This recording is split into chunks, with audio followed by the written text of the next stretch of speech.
Hello. Let me get on to... Well, first let me get all of these menus closed that I have on my computer because of OBS being problematic.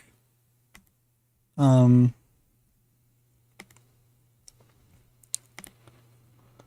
gonna pull up the stream in a new tab. Let me get all of these menus closed that I have on my computer. Alright, so I'm gonna go ahead and open up the chess engine and just... Alright, so I'm gonna go ahead and open up the chess engine and oh lord. Alright, so I'm gonna go...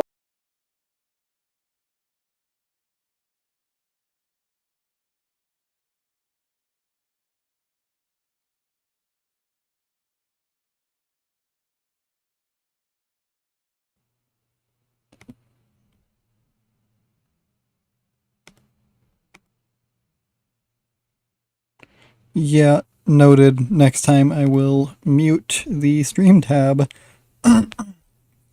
before I go on to checking the latency. Now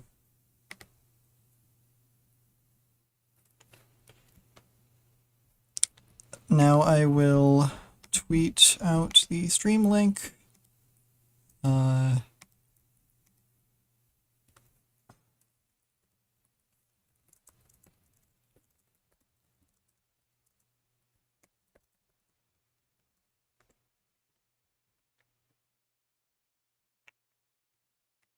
And then close my browser, go,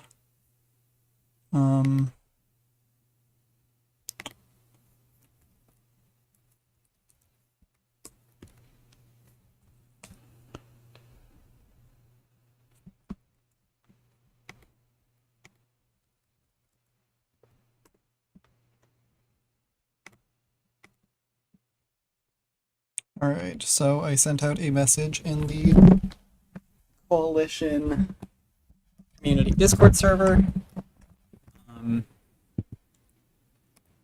And for anybody watching this later, that's a server you can, join. It's me and Jules and AAEver's Discord server, plus our friend Arrow, who does not upload on YouTube. We're working together on developing a game as well as a number of other projects. I have a programming help channel in the server as well, so if you are following along with this series or trying to make your own project, you can always pop by there and leave a message in the programming help chat, and I will get back to you if I know how to help. So without any further ado, let's go ahead and run the game and see where we left off, because I really don't remember. It's been a hot second. So we have pawn movement was all working, all good and whatever. Yeah, oh yeah, we were doing this, right? So let's take a look at what happens if I get more than 3 on one side.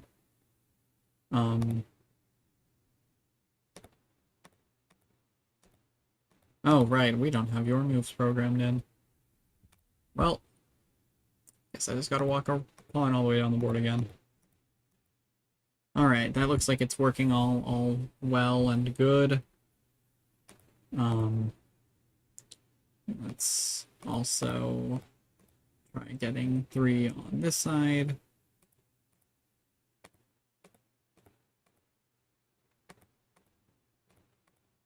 Okay, we're good, we're good. Now let's take a look and see what we were doing. Night movement? Yes, we were. And I think that looks all good, right? I think, yeah, we were done with that. And then we did... Was it bishop movement that we had started on? Maybe. Well, this is the part where we take a look at the code. So let's go ahead and go into our code window. Yeah, so I've been gone for a while, as you probably have noticed. Yeah, so it's the bishop we started on, but I remember now I decided to leave it for the next stream. I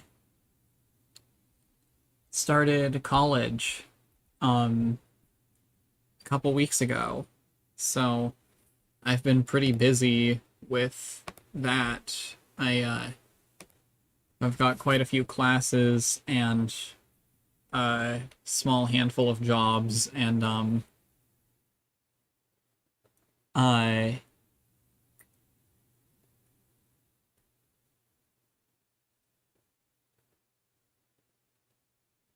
yeah, I'm also on the junior varsity Smash team for my university, so really been busy and just have not found the time to stream again. But today, you know, for anybody who did not see the community post or tweet, I woke up and I was like, man, my hips and my knees are hurting quite a bit. I don't want to go anywhere or do anything. And then I realized my siblings were going to be out of the house for most of the day, and I was like, I should get back to streaming because there's not much else to do.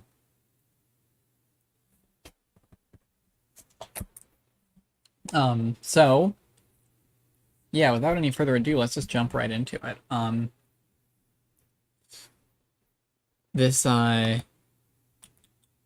Okay.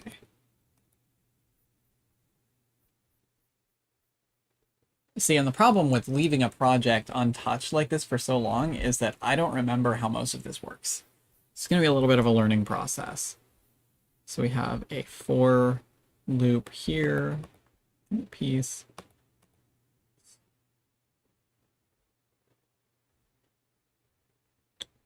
Oh, huh. That's an interesting implementation. That's a lot. That's very characteristic of me to do that.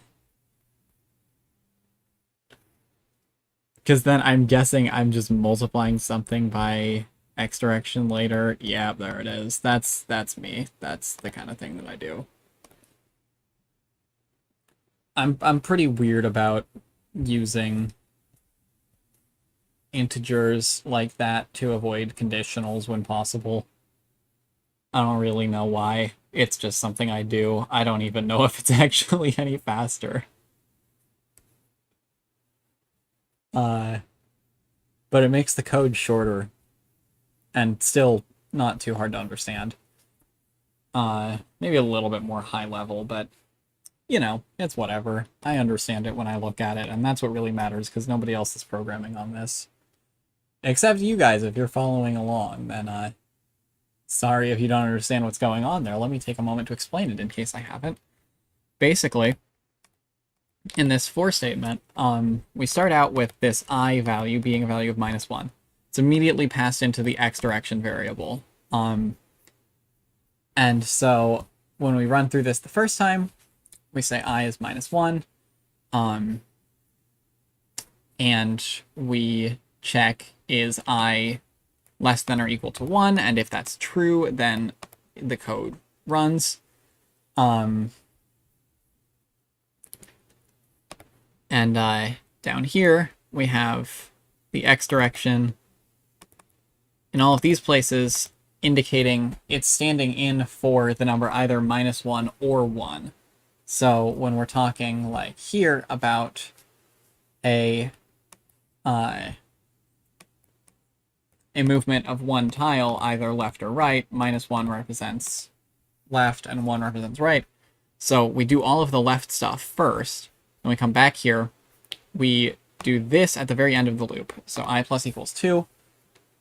Now I is 1. It's still less than or equal to 1, so the code runs. Stored in X direction, do the same thing. So now we're filling out all of the right positions.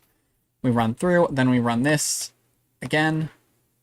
I plus equals 2, now I is 3, it's not less than or equal to 1, so we don't run the method again, and we move on to the next thing, which is, oh, hey, I can make this faster.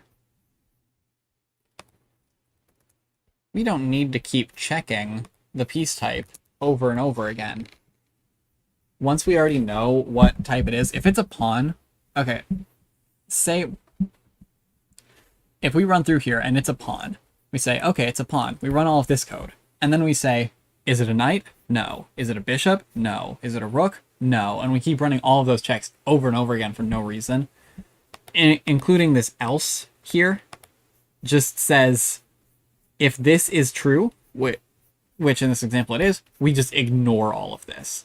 If it's not true, we come down here. Maybe it's a knight. It's not this. We check, is it a pawn? No. Is it a knight? If yes, then we run this code and then we ignore everything below it. And that's just true for all of the pieces. For that reason, it should be optimal to leave the king and queen to be the very last pieces programmed in at the bottom, because those are the least likely. If you pick up any given random piece on a chessboard, it is least likely to be a queen or a king out of all of the pieces. And it's the most likely to be a pawn, hence why that should be on top. Alright, so, with that out of the way, what's this for loop doing? This is for the y direction, so same thing with forwards and backwards, which also applies to the bishop. So that's a good thing to keep in mind. Oh, now what the bishop gets to do, that's going to be a little bit complicated. The bishop, it draws a path up until it hits another piece, and then not on, or yes, on that spot, but not the next one. Which is definitely interesting. It's different from what we've done before, but the rook's going to work basically the same way. So once we have the bishop implemented, then the rook and queen are basically also done. Okay, so let's take a look at how we do this in the knight. We go with piece object, checking if it's going to be on a spot that the knight would be able to move. It's not valid, we don't generate the tile. If it is, we do generate the tile. So, what we need to do, this is also, by the way, good practice for any aspiring programmers. I am going to sketch out what the code does before I write the code. Mostly with this series so far, it's been simple enough, and the fact that I'm speaking out loud for all of it helps. Now my my brain fog has been getting a little bit worse, so I'm gonna write it out. And this is good practice anytime you're doing code, if you're not actively narrating everything you do. So what we need to do when we are checking if a move is legal for the bishop is obviously just repeat. The first thing we'll do is just repeat, marking every diagonal as legal until we hit the end of the board. So it's not too hard. Oh, sweet. This will not be too hard to implement at all, because the way I was thinking about this, I was overcomplicating it in my head. If we have this as a prerequisite, this is like what we're doing, then on every tile, we check if a piece exists. If it does exist, we draw a tile, but then the loop does not repeat. So that's actually really simple. Oh. Unless it is our team, in which case we do not draw a tile. Okay. This is going to be done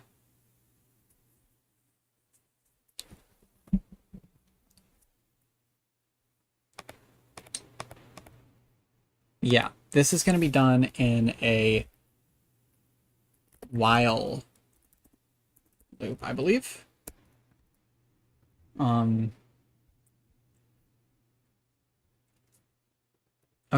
so we're going to initialize a new variable up here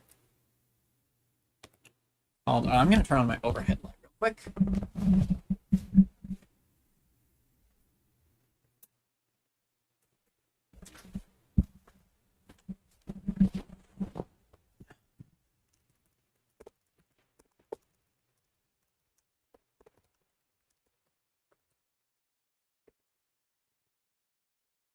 You know, in retrospect, I don't think that's the best variable name.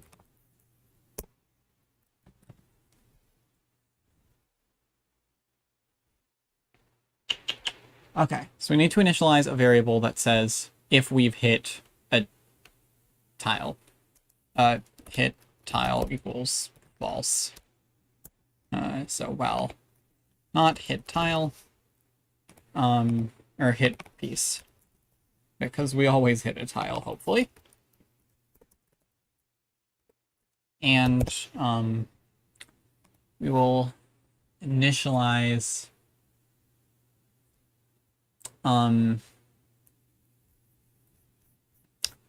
okay, pre-x and pre-y exist for this, right? Is that what these do? No.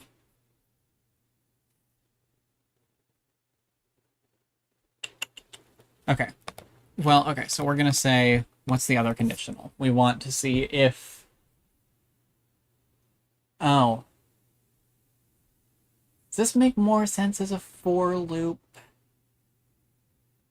I don't think so. I think it's just a matter of preference, right?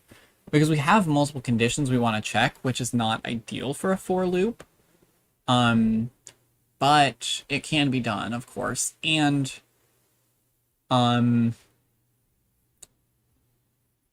we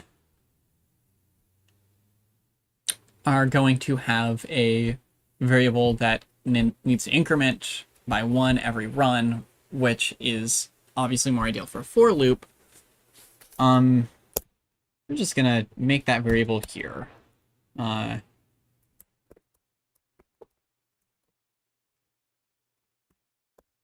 We will want this to be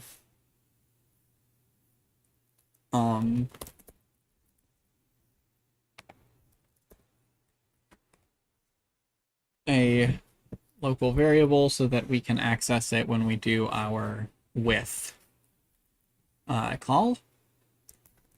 3x. Yeah, we're just going to initialize it to that. No, it's initialized to 0. No,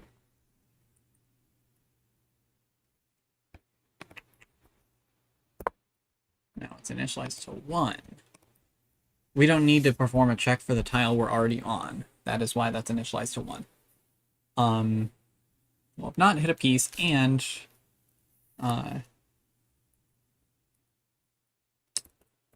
3x plus, again, this is where we're going to use our I variable, which we do not need to put in parentheses, I times k equals, it's less than board, what's the global dot board dimensions? What are those local variables doing then? Board X and board Y? That must be for a different script. Not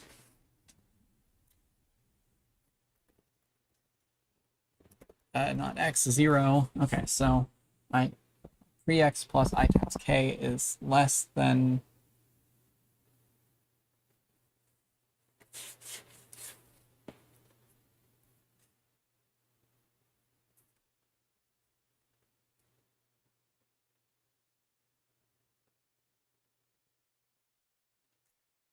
This only catches for the right side of the board, right? And then we might also need to times global dot board.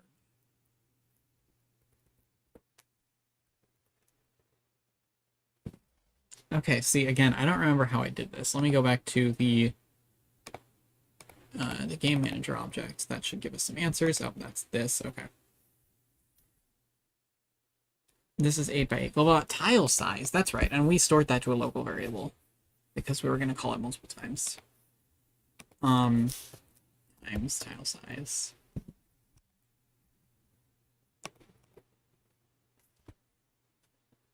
Times k times ts.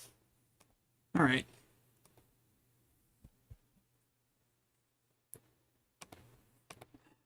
Oh boy, this is a big conditional. It's now we need to repeat that for this and say that it is greater than 0. Okay, so then the question is are the left and bottommost tiles 0 or 1? That is the question. And I'm pretty certain the answer is 0, so in that case we need to say greater than or equal to 0. Oh. But we don't need to multiply 0 by tile size, because anything times 0 is 0.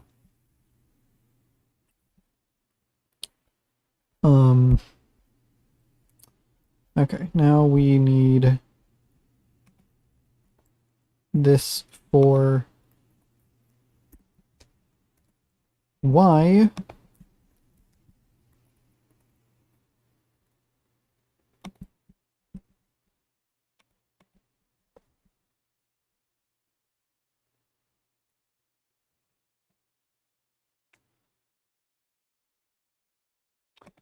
Alright, and now for here, we're just going to go ahead and generate tile.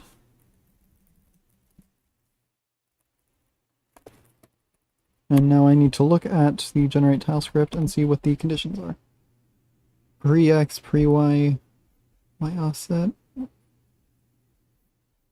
I don't recall at all why I programmed it this way. I'll have to watch one of the old streams. I probably should have done that before I started this stream, but, you know, live and learn.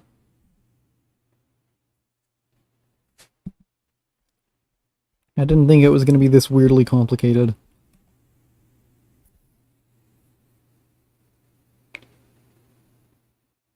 This might have been done just for the sake of not having this script be so ungodly long, which is a totally fair reason, honestly. But, like, okay, let me just look at this and see what needs to be changed. Because this should just be for the diagonal one. Or at least now it's for the diagonal one. So if we run this, what I do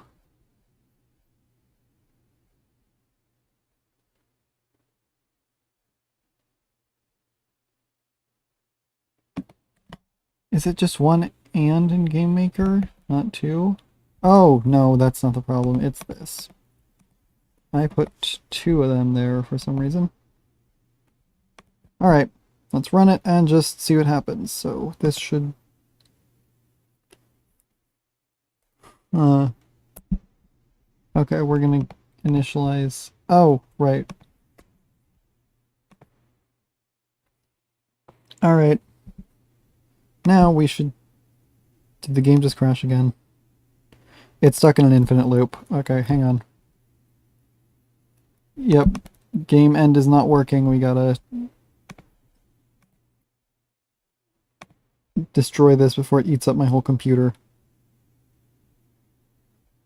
Actually, here, I'll share this on the stream real quick because it's interesting.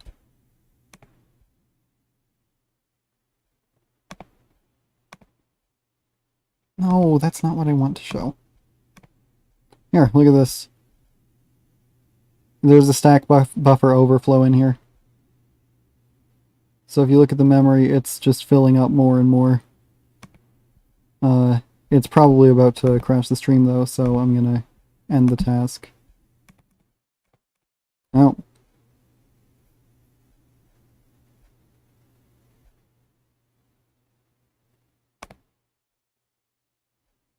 Yeah, let me go just make sure that didn't crash the stream.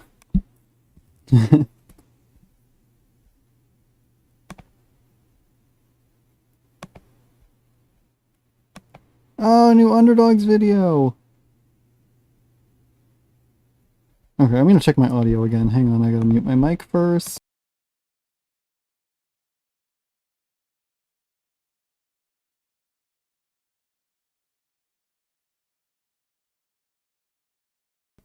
Okay, we're good.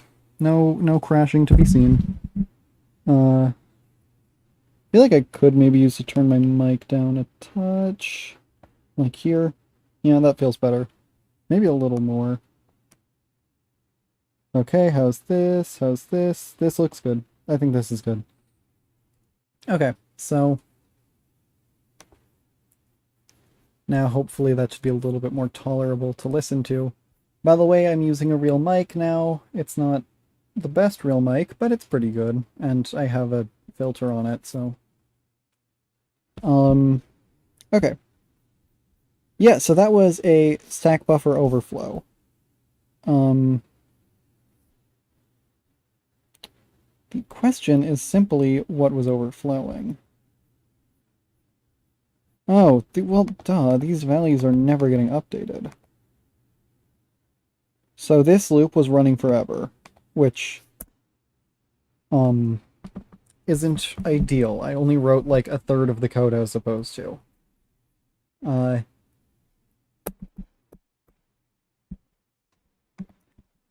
Well, no, this shouldn't run forever, because one of these should go past... That doesn't make sense. Okay, we're gonna make this a bit simpler because I don't understand what the problem is, and that in and of itself is a big problem. So we're gonna go ahead and just start off with a while for hit piece equals false. We want two equal signs there. I don't know that GameMaker discriminates, but it's good practice. I have been writing a lot of Java lately for one of my computer science classes. I was gonna say my computer science class, but technically I have another one. It's just that it's really an orientation class for my university that's for computer science students, so it's listed under computer science.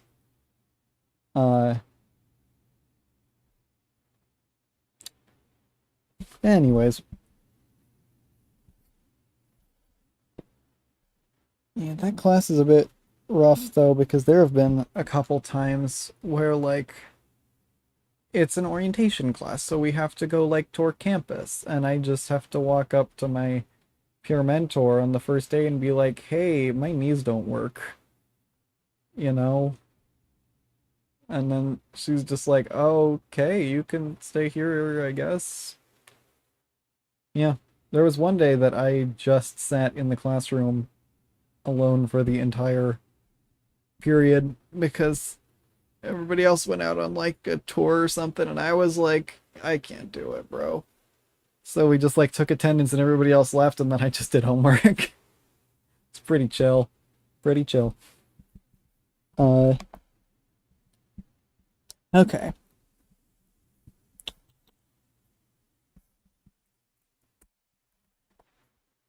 For now, I am actually not going to have that while loop. That will be added later, because that requires us implementing checking if we hit a piece, which as you can see is not the first step. Okay, so we're going to start off with a for loop, which this is starting to look a little bit, not awesome, but, you know, this is what happens. This is what happens. My computer is so hot. For k equals 1. Again, we don't need to check this one, and we're gonna get rid of this one here. K is less than or equal to, and we gotta have something else like this in here, right? I can look at for reference. Doesn't look like it. Okay, well,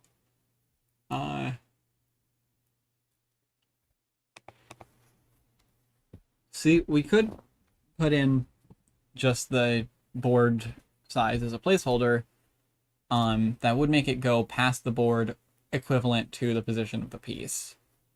So I just have to take a second to think on the math of that. I'm not that good at math.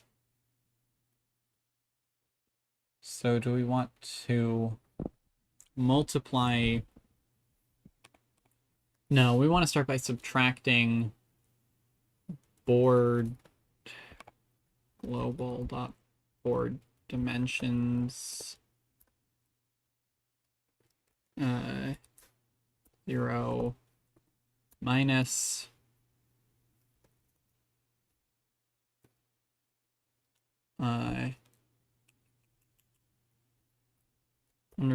oh Jesus, because pre-x and pre-y have already been multiplied by the tile size minus pre-x. Oh Lord, are we gonna have to nest a fourth one in here? No. Okay. Okay. Up here. Temporary variable. Temp equals 0. Okay. If pre-y is greater than or pre-x, temp equals 1. Okay, we only need to check the higher of the two values going up, but the lower one going down. Regardless, this should give us enough information. Lord.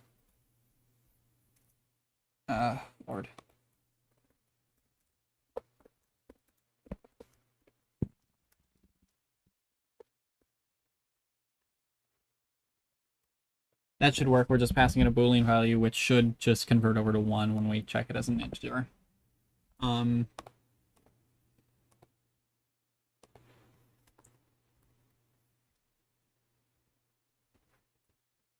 Or do we just want to have this temporary variable be the higher of the two? Christ, this is so much more complicated than I expected it to be. Okay. No. Okay. I think we need this in a while loop. I think we need it in a while loop. Because we're just going until we hit something, and that something could be the end of the board, or it could be a piece. Jesus, this is so unsightly at the moment. Temp equals 0. Okay. I'm sure we're going to come back to that variable somehow. So we're taking out the for loop, putting in a while loop. This is not one of my best moments. We have achieved basically nothing, and I've been live for a hot second now.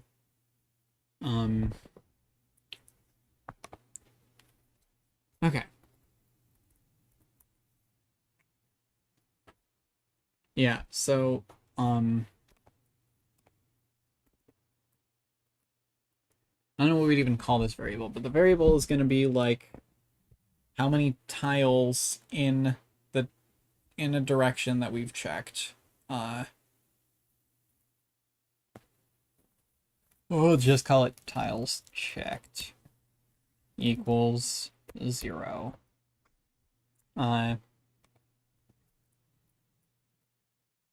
So while tiles checked times, I'm gonna turn on my fan.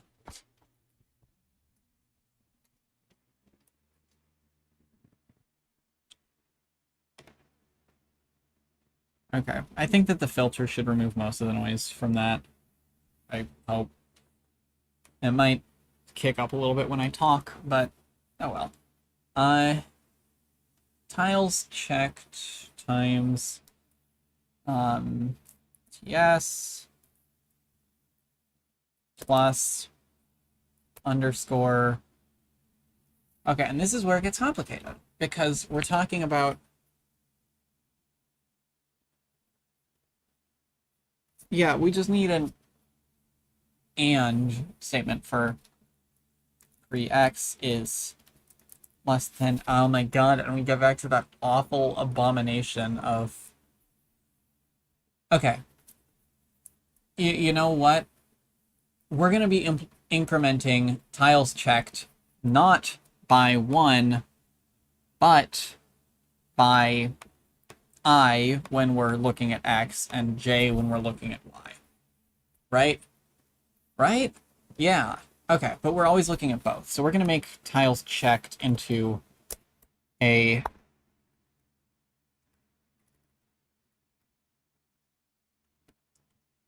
array, which makes its name a little bit more misleading, but that's fine. That's fine. Tiles checked 0 times ts plus prex is less than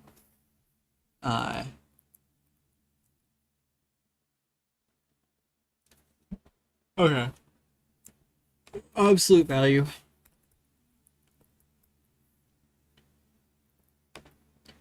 Right.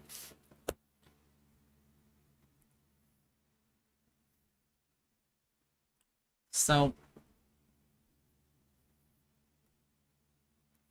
okay. So say we've got a piece at 4-4 on the board, which I know is not how chess positions are referred to typically, but then we check backwards.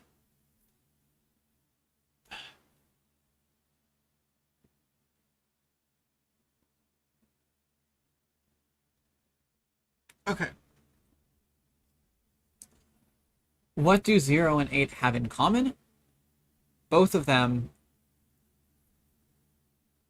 for those variables being z, in both cases, absolute value of z minus 4 is 4.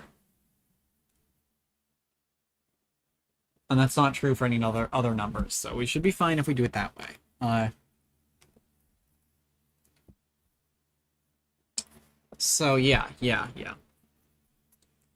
So value of all this minus... Okay, well, we want to subtract 4 from this before we multiply it by tile size. Okay.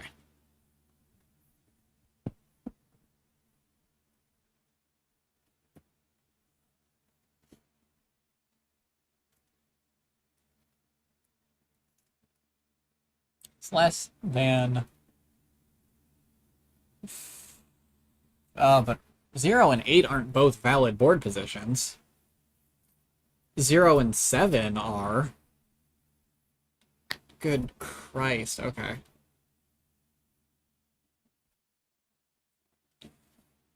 We're just gonna make this 3.5 then.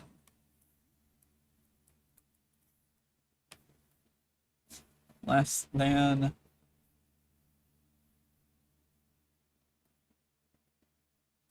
or equal to 3.5.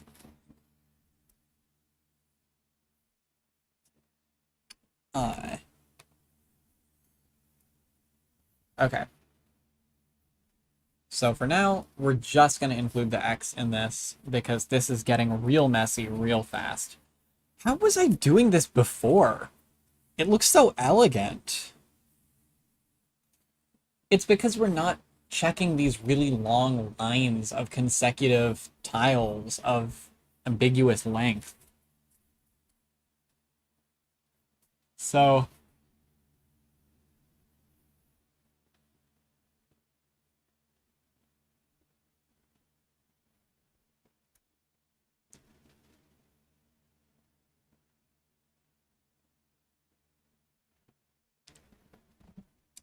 I'm trying to think in my head if there's any better way to do this, right? Imagine you're a bishop. You have 4 possible directions of movement. You start... So each direction of movement is getting checked independently in this setup with the 2 initial for loops, the INJ ones.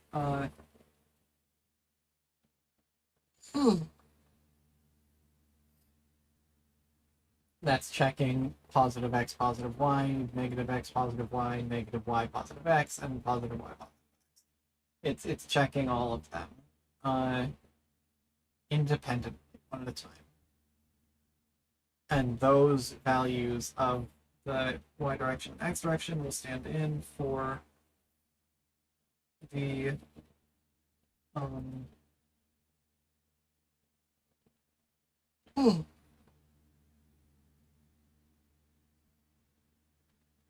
they will stand in for the number of tiles that we move in their respective direction as we check, either 1 or -1.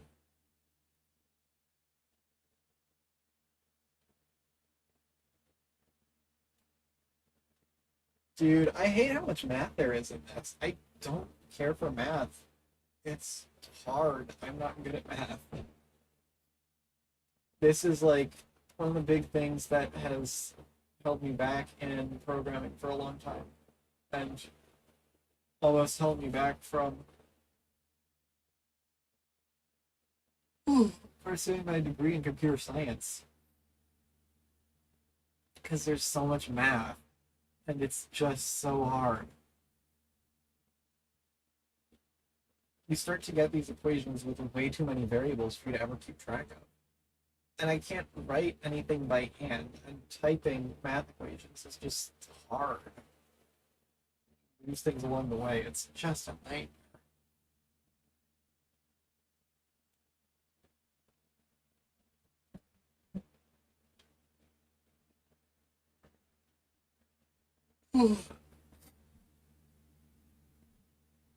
Someday, honestly, I'll have to use like talk to text for code.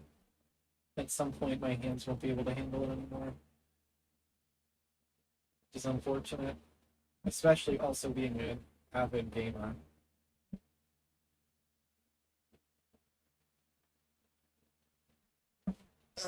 Anyways.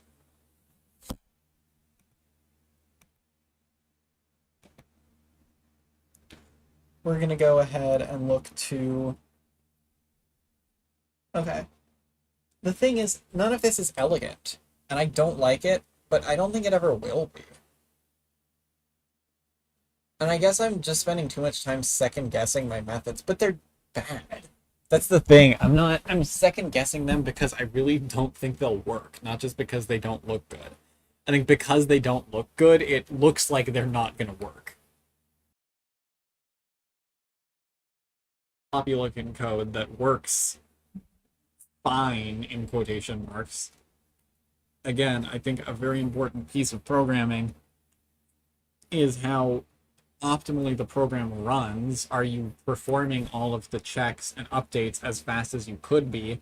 If not, you should fix that. But like, that's why I spent all that time doing the shader in the first episode, right? Because like, you just, I don't know, you flip the colors and it just colors. I'm pretty proud of that, honestly. Uh-oh, no, stop. Because if I click a night, we'll get trapped in an infinite loop.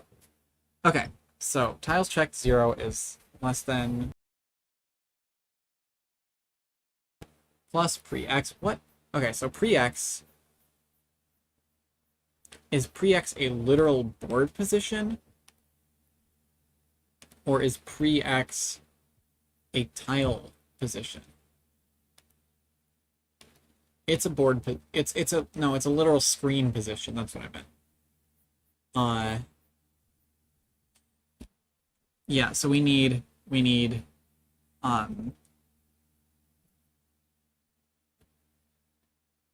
multiply that by tile size, okay, so we're gonna go ahead and just generate tile. We're gonna take this code and just adjust it to go diagonally. Then we're going to say tiles checked. Now, I don't know if you can do plus plus on an item in an array, so we're about to find out. Okay, we're also about to find out if it's going to crash the game again. Nothing is happening. Okay.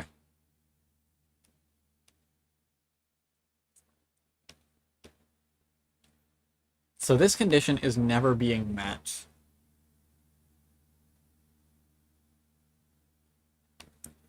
Right, because we need to say 3.5. I accidentally went to insert mode somehow.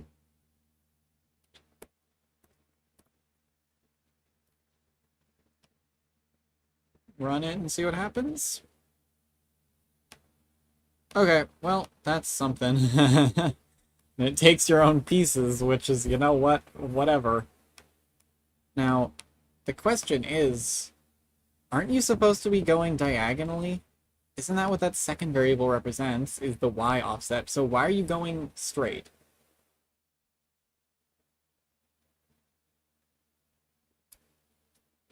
Is the pre-y wrong somehow? It is.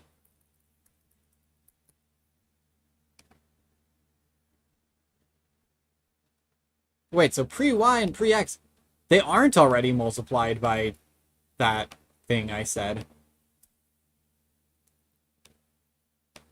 So, do we just not need this variable, then? Is that what I was doing wrong here? We have to do that thing you said.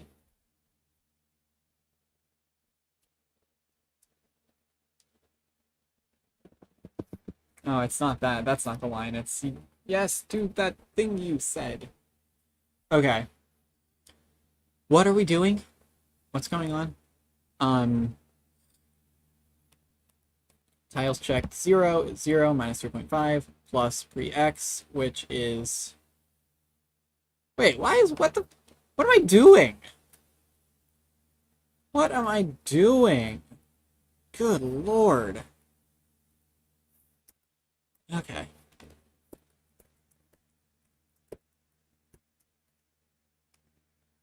Please ignore that. Yep, okay. Working as expected.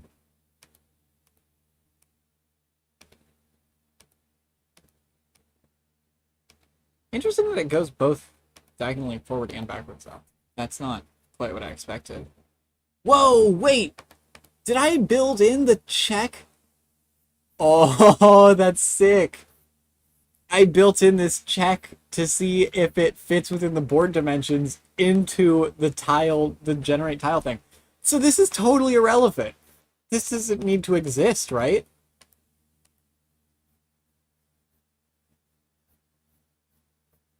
Yeah. Dude, that's crazy. Also, can this conditional be made faster with a bit more math? The answer is probably, but it's not worth it. Okay. So this is... Oh my god. That was all totally unnecessary. All we have to do is just draw a straight line until we hit a piece. Right? We don't want to be stuck in the draw loop forever, so let's just give this a return.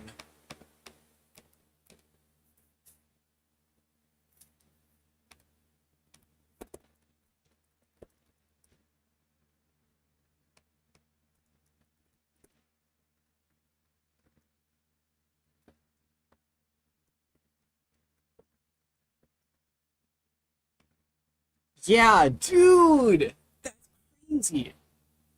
Okay, so now we make this temporary variable. Oh my god. Dude, this is so crazy. This is so much better. Okay. While temp equals false. Well, not temp.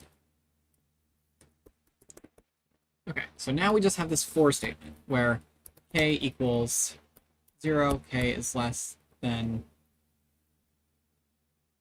Wait, what is it less than? We just go until we hit something. We don't need a for say temp and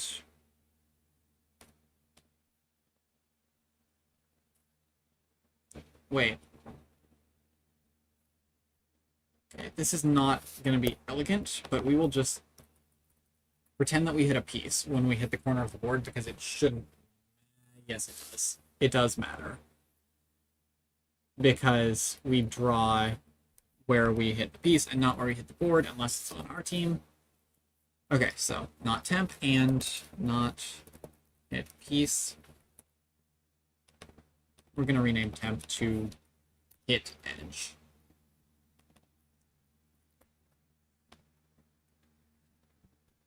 I like how GameMaker kind of lets you compile with massive errors in your code, like reading a variable that was never declared. I'm pretty into that. I want to make... Okay, here, prepare yourselves for the worst idea you've ever heard. I want to make a GameMaker library or modification or whatever, where there are no runtime errors. Okay, that might sound odd, like that's just not how programming works. What I'm saying is not that it simply cannot happen, because part of the beauty of GameMaker is that a lot of things that would be compile errors are runtime errors instead. What I'm saying is that we ignore that the error happened. Like, one of my favorite things of all time in programming, one of my favorite things of all time in general, in the whole world ever, one of the greatest things is how arrays work in C. Which is where if I'm like, here's my array, its name is Steve, it has 2 variables. Its variables are Minecraft and jobs. And then I say, hey Steve, what's your 3rd variable? Steve is like, oh, simple. And it just gives you whatever is like at the next appropriate interval of memory addresses following the first 2 variables in accordance with the size of the variables in the array. Like, and that's awesome. That's so cool. Because, like, because it can lead to just bizarre unintended effects in your programs if you don't do it right. And that's so fun as a user. Think about yourself as a player playing a video game. It's so much more fun to find a glitch that lets you do something you're not supposed to than to find a glitch that just crashes the game. Like, you never want to just crash the game, but you're always down to find some weird, cool glitch, and that, like, array behavior allows that to happen. In any other language, that would just be like, no, you can't compile that, or like, no, that just is a runtime error. In C, it's like, yeah, sure, whatever, we'll just try our best. That's what I want GameMaker to do. This is my vision for the perfect programming language. It's got GameMaker's all of the, like, oh, you want to reference a variable that you never declared? Go ahead, whatever. We won't stop you until runtime. Combine that with C's, like, oh, you want to reference an entry in an array that doesn't exist? Go ahead, we won't stop you, period, at all. Go for it. That's awesome. And I want to combine those 2 things. I want to make a GameMaker, like, modification or library or whatever that's like, oh, you didn't declare this variable, whatever, we'll just give you -1 because that's the default value for when you call, like, an object that doesn't exist. Oh, you want to reference a point outside of this array? Yeah, we'll just assume the array extends that far. We're not going to check if that's within the array bounds. I love when they don't do that, because, like, that's how things like item underflow in Pokemon Red and Blue, one of my favorite glitches ever, exists because it just never checks if anything is within the array bounds. And so suddenly, if you're really smart about it, you can manipulate your item bag to just extend and show you all of the memory below it represented as items for like 256 bytes or something like that. And then you can just be like, oh, well, I want to change this value that represents how cool I am from 10 to 100. Then I just have to go and put the item whose index number corresponds to 100 in that spot instead of 10. It's pretty chill. It's pretty chill. And I like it a lot. And I want people to be able to do weird, glitchy, broken things because it makes the world feel infinite. It makes it feel like you can do anything in the game. when even the developer didn't create everything you can do in the game, that's when a game truly feels huge. That's when Minecraft feels huge because the player creates the content. That's why games with procedurally generated dungeons are so well received, and that's such a big feature that people like, is because the content feels limitless, and you can achieve the exact same thing with all of these glitches, and many of them stem from simply not checking the bounds of an array before you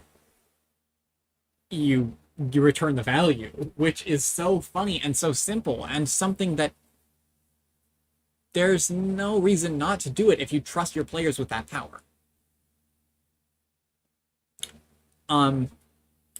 So let's get back to this. We're gonna go ahead and say with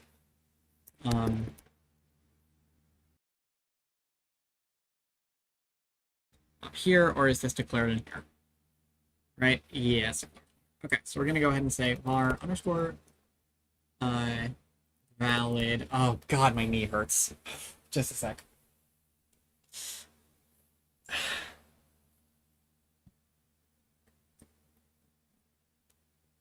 I need to figure out a better seating arrangement for when I stream.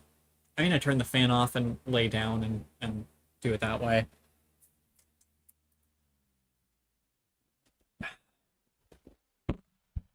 Oh man.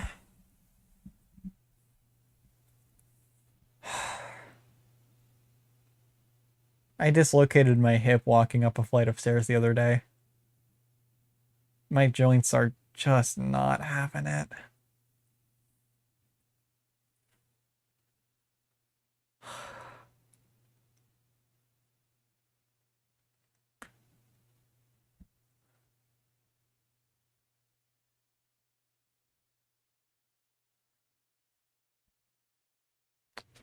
Okay. Yeah, I'm just gonna lay on my side and try to program like that. Okay, so var underscore valid equals true with piece object. Oh, here's an interesting concept. This valid isn't going to be a Boolean. This one is going to be like a super Boolean whatever, where it has 3 possible values. Because 0 will correspond to not valid. 1 will correspond to this move is valid but no more after it. And 2 will correspond to this move is not. I'm lost already. I think 2 is this move is valid, right? Okay, so we're going to say with piece object. And this is the kind of code that I can just be like, look at that, I wrote the code.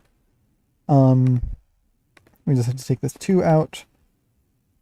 So this is just checking diagonally if that's going to be a thing. And if that's true, now, okay, so we're going to take this team variable out. Underscore valid equals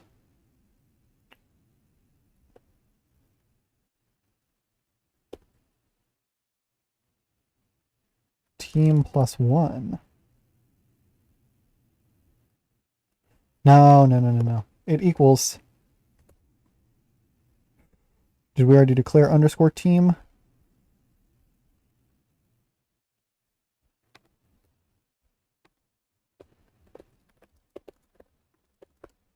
Okay, so now that should be 2 if the teams are the same, 1 if the teams are not the same, and 0 otherwise.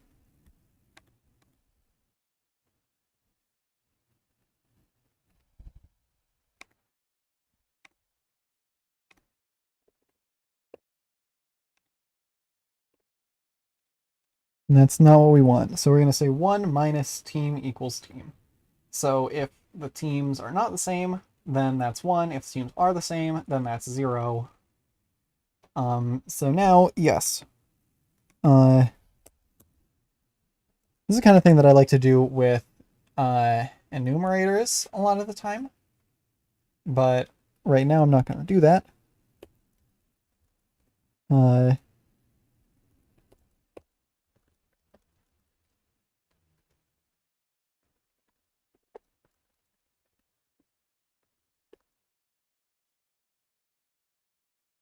And we are going to want a for loop in here, right? Because we're going to keep incrementing how far we're going diagonally. Just forever, pretty much.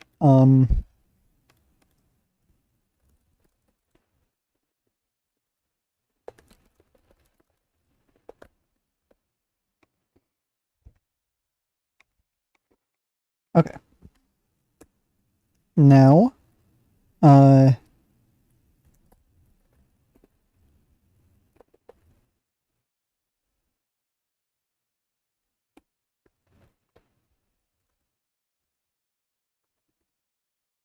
I think I've said this before in this series, but I'm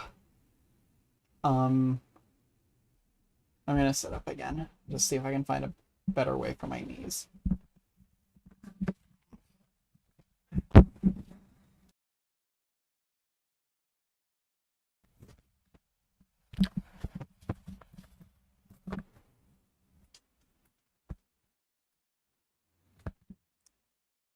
Yeah, sorry if I come across as a little bit pathetic and slow. Just a bad joint day, like I said before.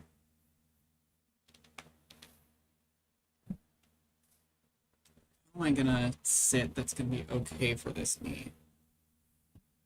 Yes, this is good. Okay. Great content, I know. Generate tile, and we're gonna go ahead and copy this. Okay, so what we're gonna have here is just generating diagonal tiles if the diagonal move is valid, which it should not ever be.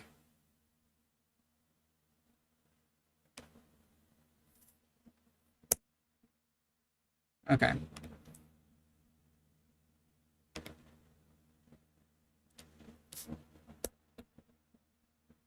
We don't need that to be a local variable, right? Because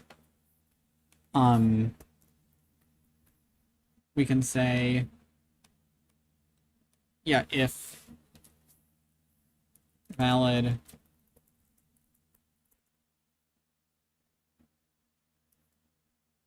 valid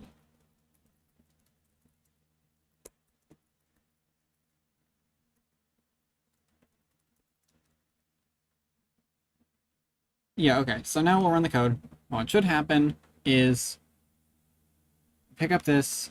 Okay, what's going on? How is valid not oh?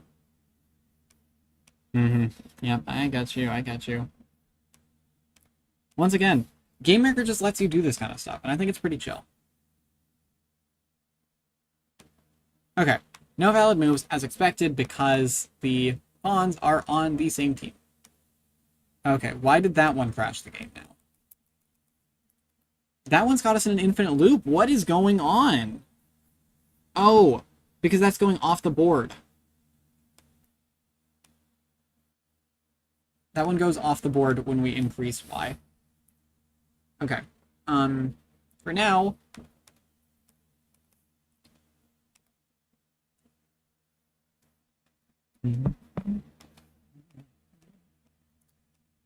Oh, okay.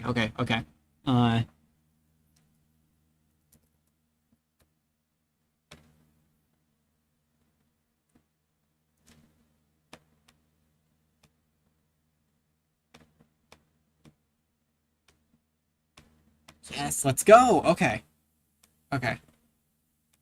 So we're gonna go ahead and okay. Now that one is not going like it's supposed to. So we're gonna have to look at that. But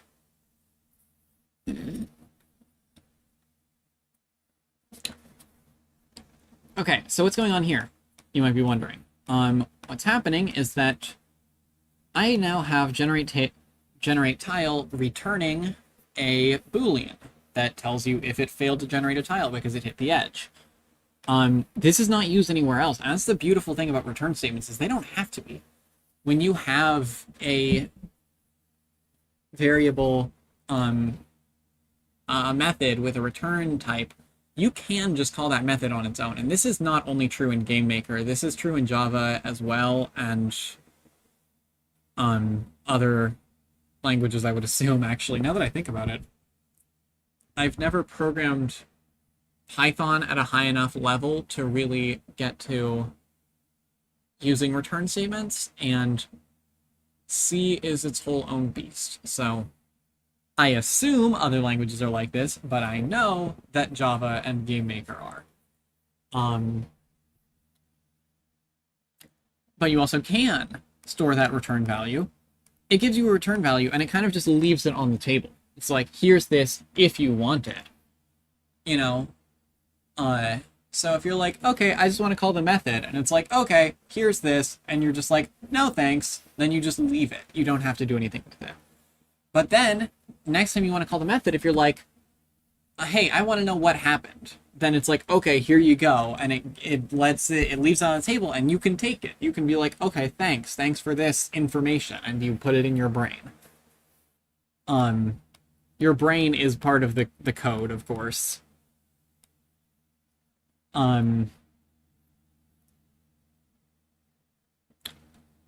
Okay. So what's going on as to why we cannot pretend that didn't happen?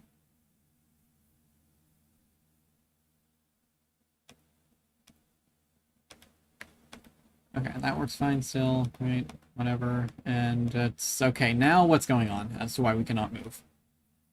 Now I'm oh, right, because it's only going left or something. It's got to be something weird like that. It's like only the... We're going to mess around with it. We're going to mess around with it. Okay. Yep. Yep, okay. What happened? I clicked the thing on! Okay.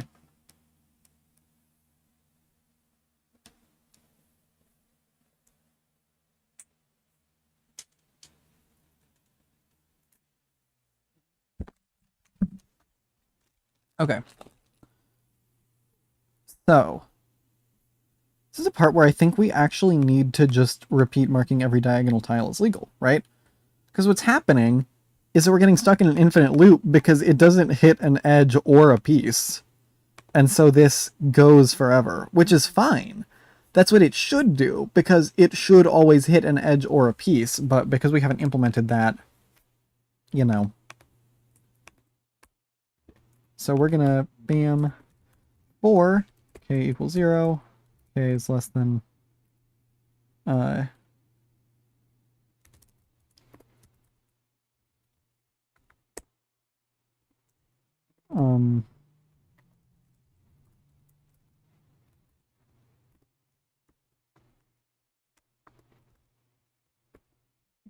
there's no particular reason that I did that, by the way.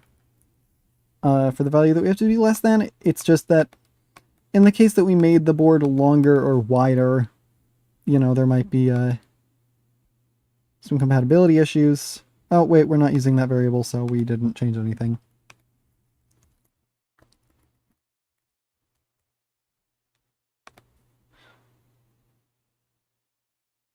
And we didn't implement it in here.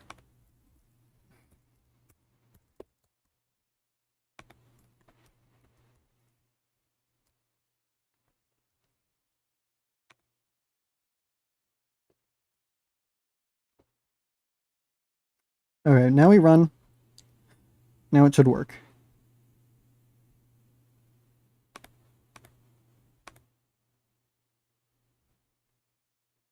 Why is this happening? Why do I always do this?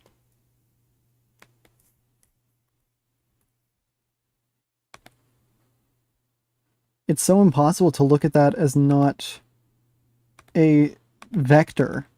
That's what I'm doing. I'm looking at it as a vector when I was supposed to be looking. Okay, look at that. There we go. There we go. Now, obviously this isn't perfect. It seems to only work for you because we're always going up. And it does not stop after we hit a piece. Um,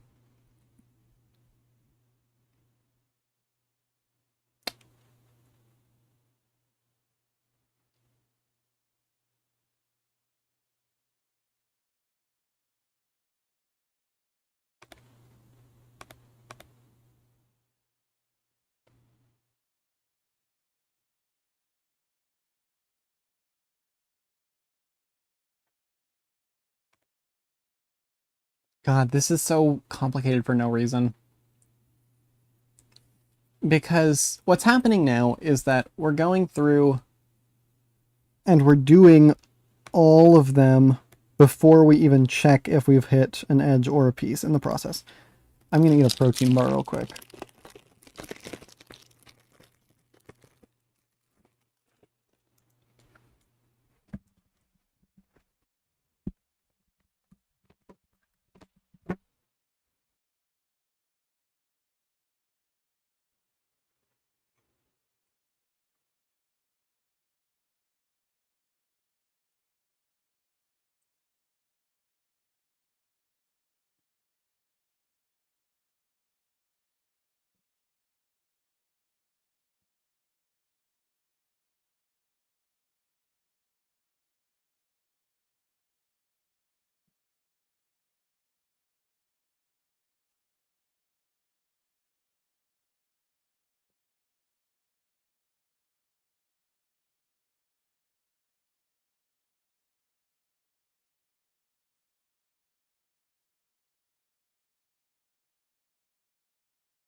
It has been a pretty scuffed stream.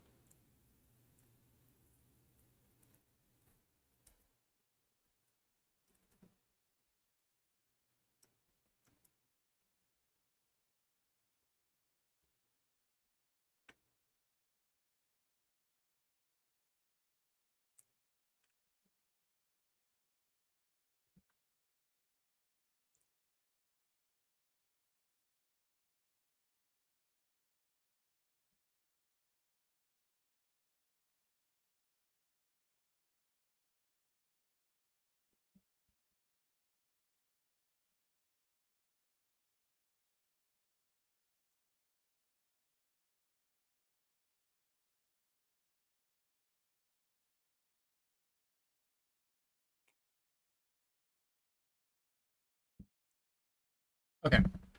I was trying to get across clearly that was not probably coming across that way. That's was so much better in my head, but I just totally messed up that sentence twice.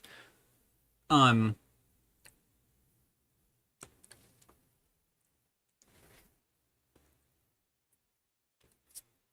it was probably not coming across clearly because I had the task manager covering up the whole screen. Is that essentially we're waiting until we've already run the checks on every single piece before we even check to see if we hit anything, which is not ideal. Imagine if you drove. Never mind. Never mind.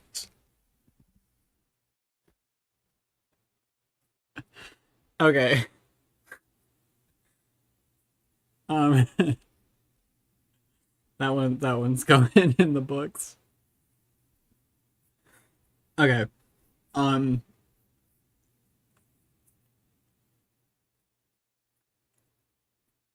gonna take this out. No, I'm not. We're not done enough yet. Uh,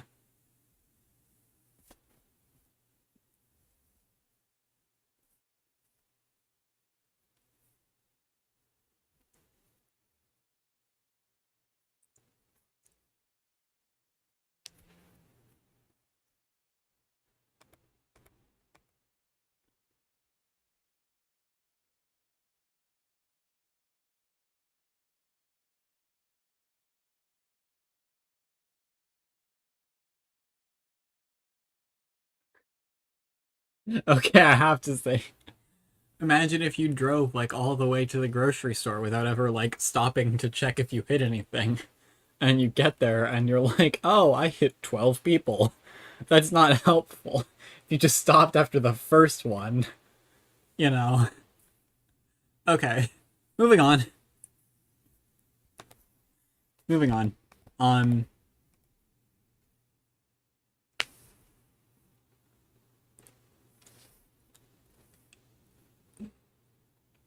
Yeah, we don't want a for loop. We don't want a for loop. We just don't want a for loop. Okay.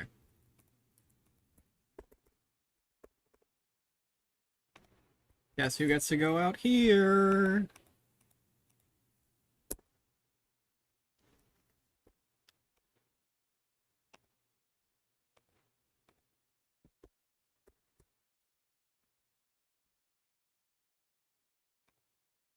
Okay. Now we run the code. Aww.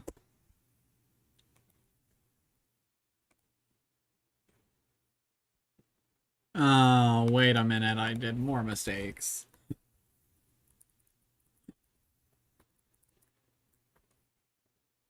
Okay. Now we run the code. Bang. Okay. Nothing, nothing, nothing, right? You put whatever. And, okay. What's going on? What's going on there, Buster?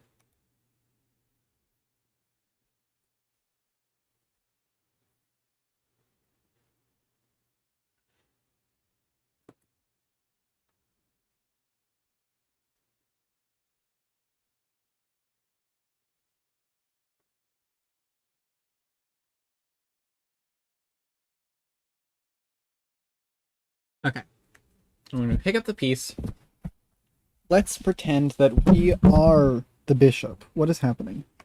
We're setting valid to 2, looking at here, saying, oh, look at that. There's not a piece there because there's not on the second time. So valid equals 1.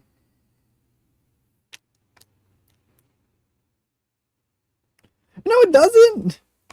Because this isn't true. Why would that be that's not true. So valid equals 2. And then we hit edge is false defaultly, and it returns false if we hit... Yeah, if we're able to generate a tile, then it doesn't return false. But then why did it not generate a tile? What happened? It was something before this. Somehow valid is not greater than 0. As though there's a phantom teammate where we're trying to move.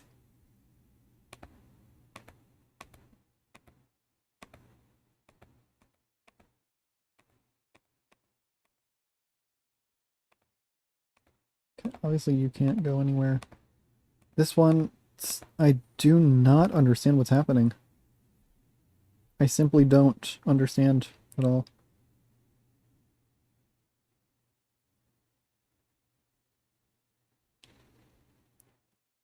Oh! We're checking against ourselves. And see, what's interesting is that we're considering 0 as a valid distance to move, which it's not. So once we undo that... So the thing is, well, I'll try to explain Okay, look at that. Works great, whatever. We're gonna try again and see if you can move it when there's a piece in the way. The answer is no. Now I'm gonna explain why. Okay, so the what was happening is a math error. Look at this. So we say, okay, 3x plus x direction times k times tile size. So that should trigger if there's anything in a diagonal up left from us. Thing is, we're initializing k to 0. We are a piece object. And so we run this code too, just like everybody else. And so naturally, when k is initialized to 0, everything but pre-x equals x and pre-y equals y gets canceled out. And so because of that, our valid position gets set to 0, because we're trying to move onto a tile where a piece already exists and that piece is us. So by just initializing it to 1, we do not have that problem. Now what I will try doing is I'm gonna have a piece come down here so that we can go and have our piece move like that. And now we can look at that. That is a valid move now. Now what I'm not liking is that this isn't. Oh wait, never mind, because that's on our team. Okay. So now we will go like bam, bam, whatever. Okay, now look at that. Look at it. It's so good. Okay. So that is everything for just the up left direction. But look at this. We already have these variables baked in. So we just need to do something differently.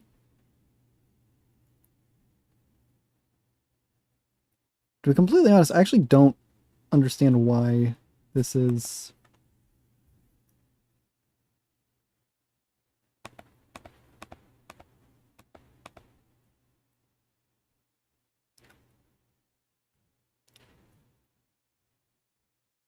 This is only happening... The check is only happening for minus x minus y. So this for statement is never running all the way through, right? It gets to 1 and k should be reinitialized here. Oh, but this isn't.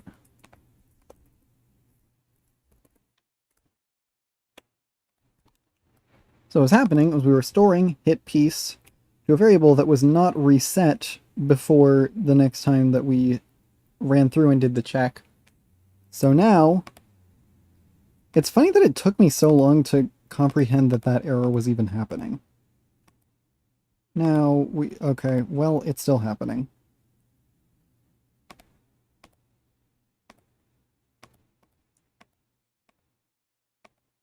Guess what? I'm gonna go here and then,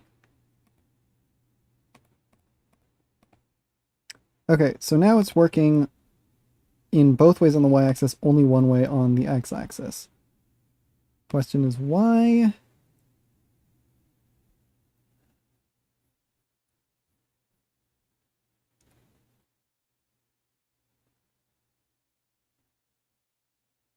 What is not symmetrical about this? What is not the same for the x and the y?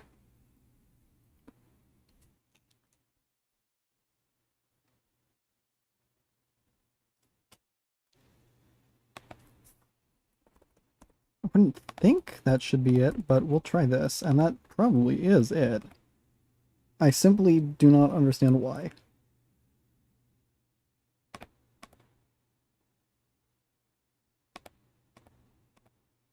That's not it. As a matter of fact, did that break the code we had that was working?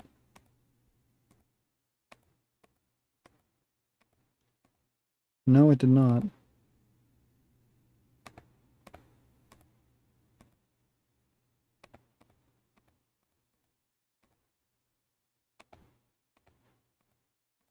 Okay.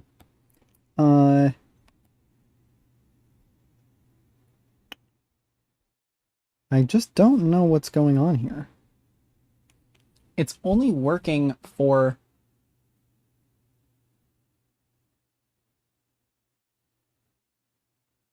negative x, negative y. No. Yeah, it's only working for negative x, negative y, and positive x, positive y. Why is that?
So let's imagine we're going through this where pre-x is, or not pre-x, x direction is 1, y direction is -1.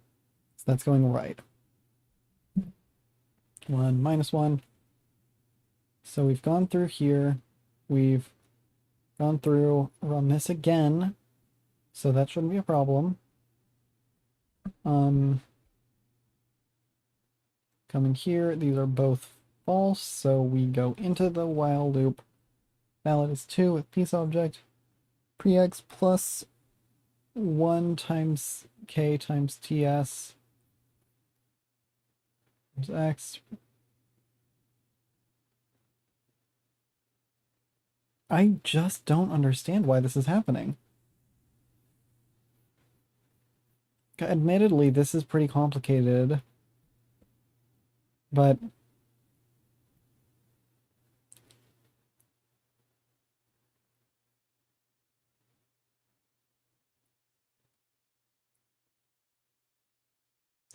we're just gonna leave and just say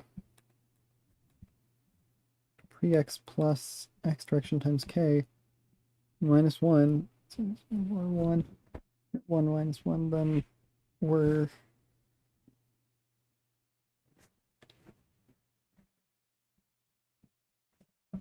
should still only hit into a tile that's actually in that position. I mean, that's obviously not what's going on. Otherwise, we would get them, like, they wouldn't be unable to move there at all times, right? Unless it's somehow a thing of it, which shouldn't be possible.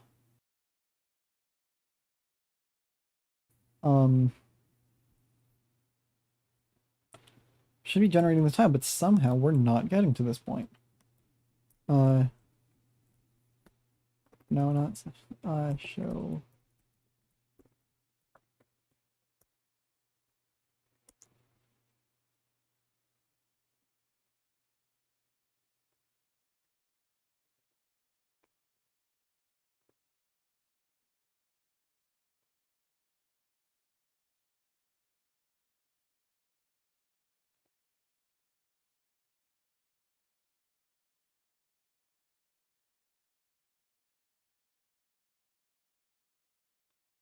Okay.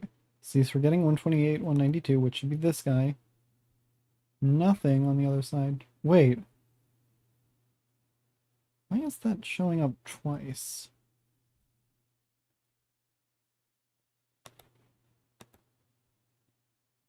When I pick up the piece once, it shows up twice.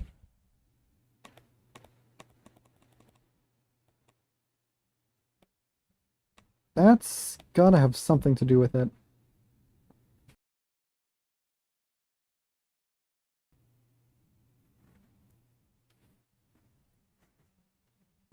Because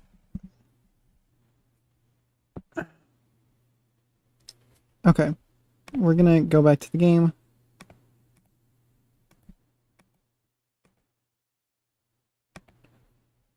No more output. Nothing. It's not hitting. It doesn't see this. Like, this tile, it doesn't even see that. Which is super weird. It's not even checking to its right. I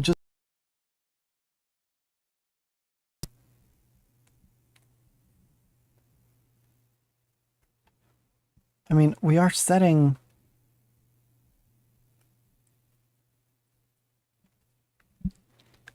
X direction and Y direction correctly.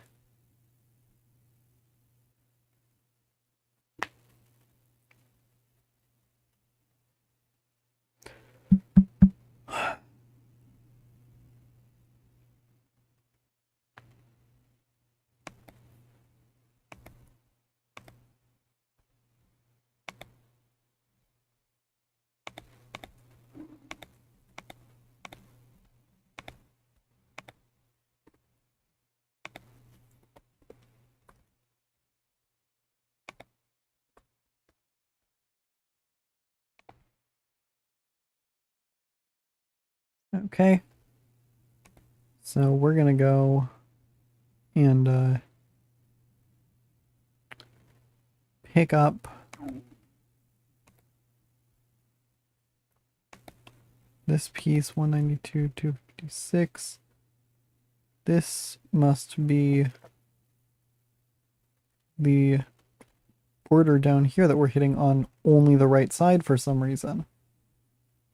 Only when X direction and Y direction are the same is anything happening. Why? That is the question.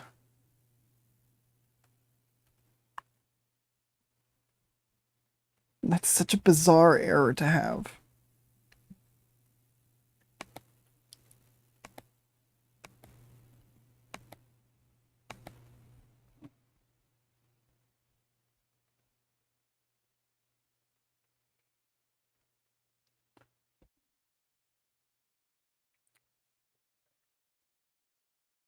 Somehow, this isn't working. They're checking the same position.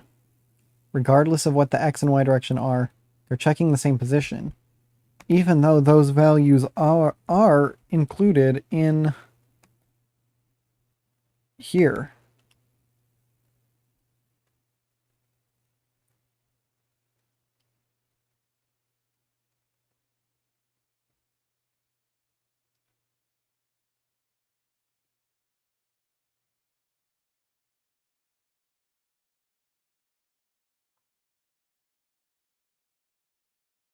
I am so lost.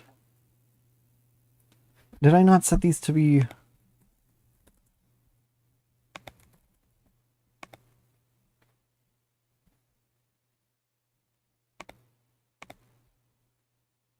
That doesn't look like it fixed it. Somehow.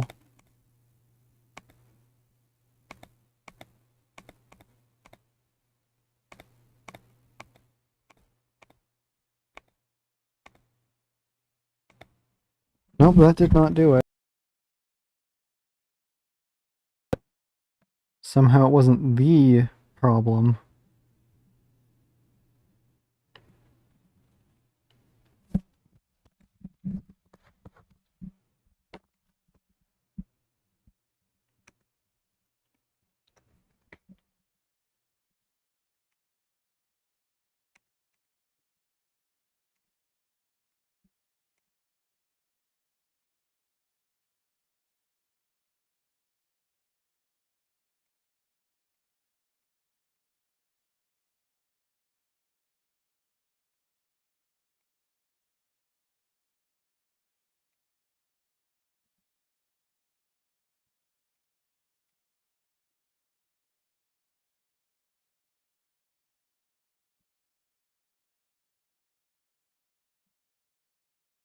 What is K even doing? Yeah, we don't want to set it at the beginning of this, but we can try setting the other two.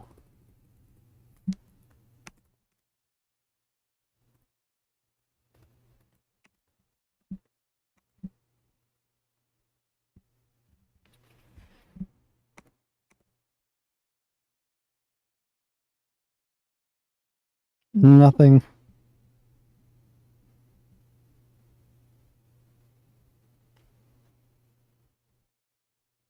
It's checking the same positions twice. I have no idea why.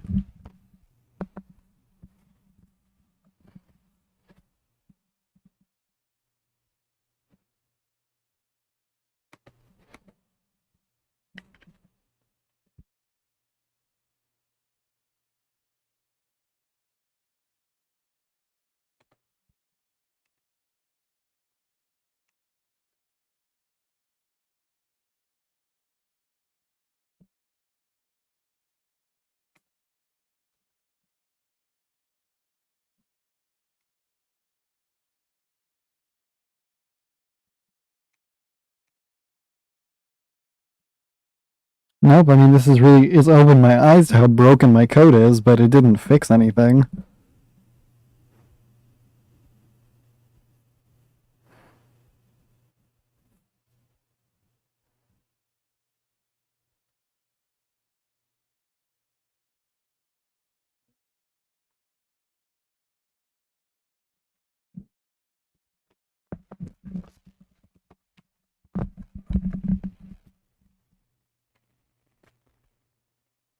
Yeah, I didn't need to declare these because they already existed.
Only checking -1 for both of them.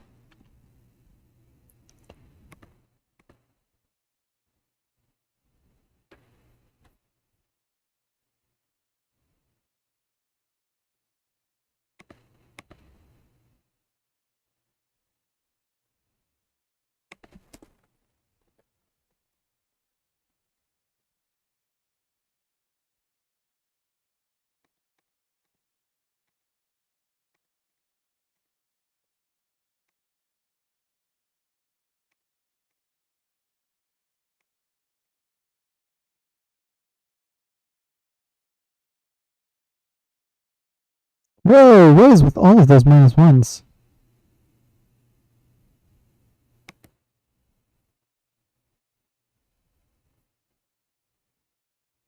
Hmm.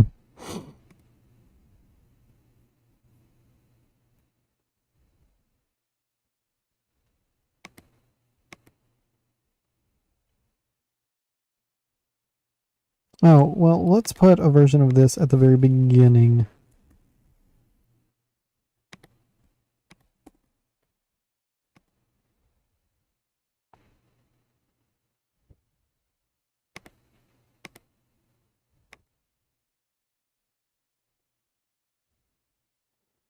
It only ever checks -1, -1, and 1, 1.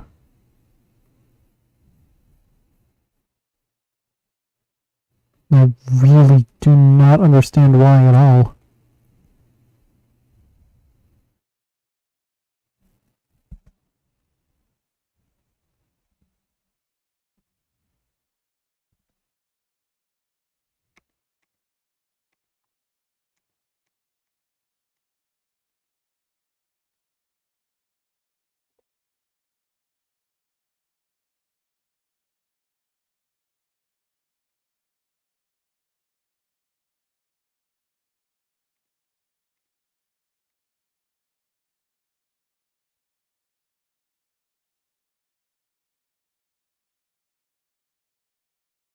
One, one, one, one. That never comes up false. Never. We're simply ignoring half of the potential cases for this, and I have no idea why.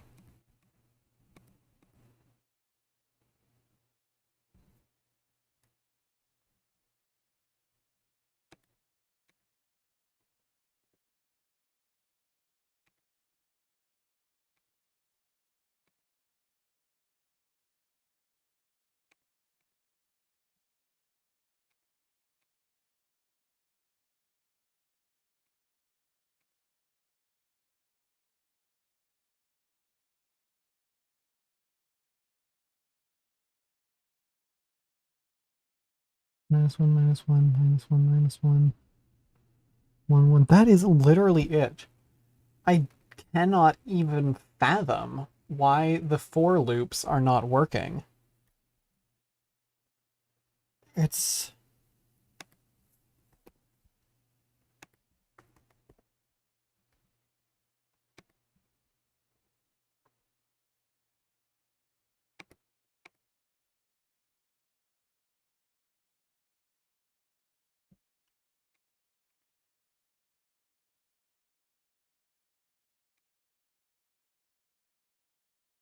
Okay, we fixed the whole issue.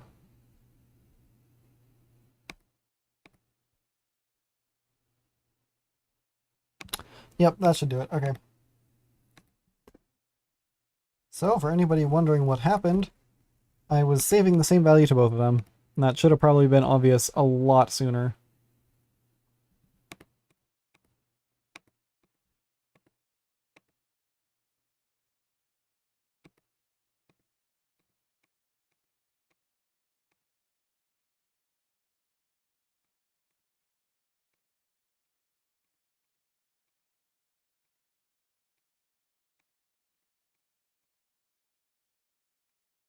Okay, this is looking great.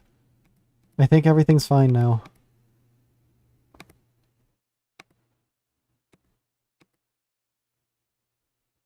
Yeah, this is looking real good. I think it's fine. I think everything works. Okay.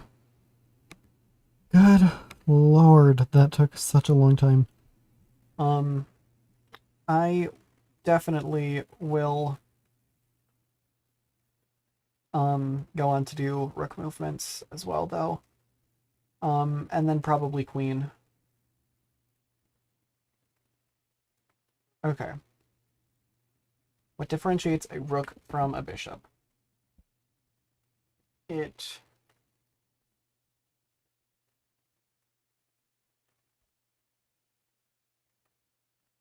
checks 4 directions.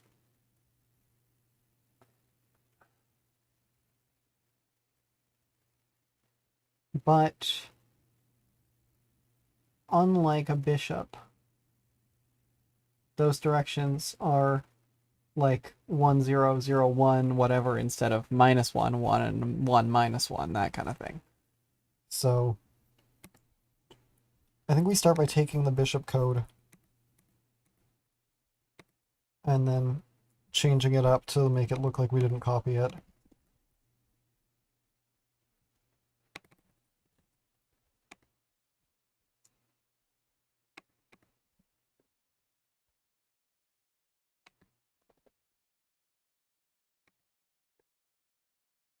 Oops.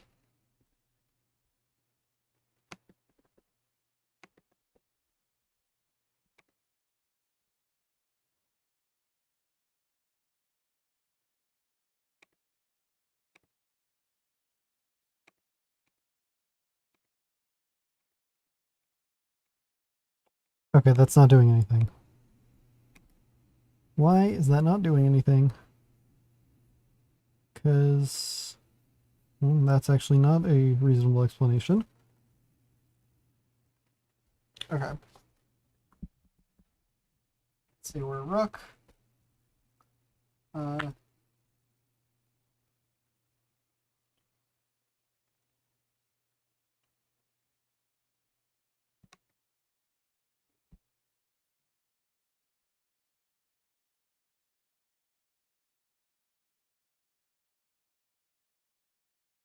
Wait, the rook's going more directions. Because we're dividing it into like quadrants with the bishop.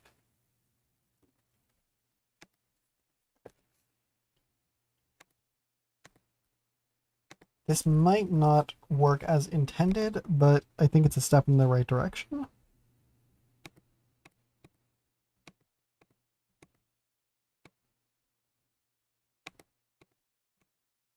Yeah, okay, so it can go diagonal, which we don't want it to do.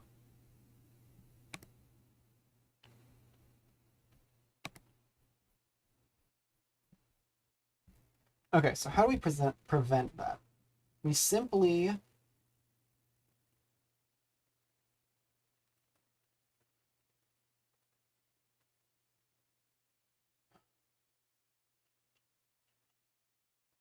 okay. I'm gonna need to do more tests to see what is happening that shouldn't be happening.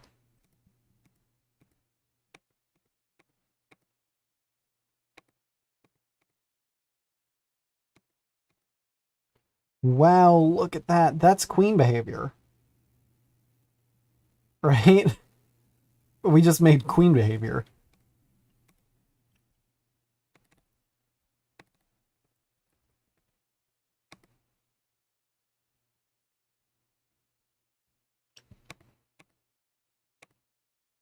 Wait, this one's queen.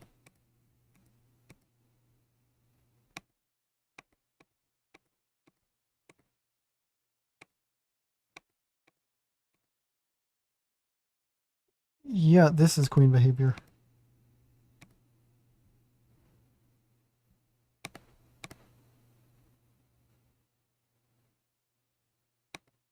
Okay, well, that's the queen's done. We're going to take out all of these debug messages.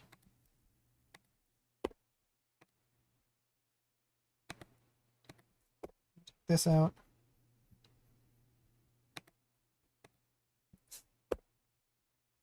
This out. These are good to keep around, I think.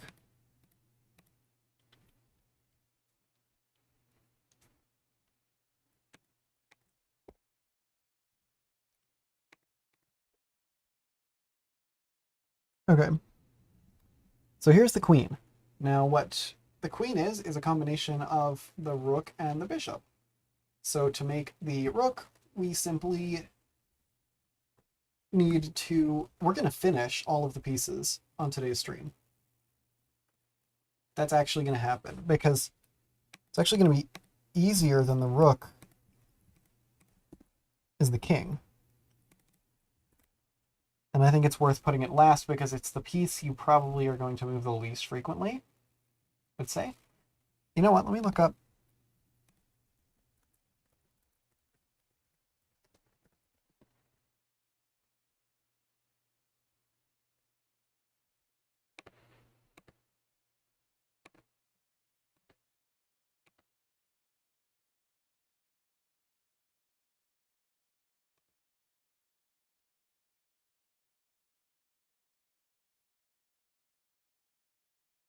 Yeah, it looks like the king moves the least. It's pawn, knight, bishop, rook, queen, king, apparently, which is coincidentally the same.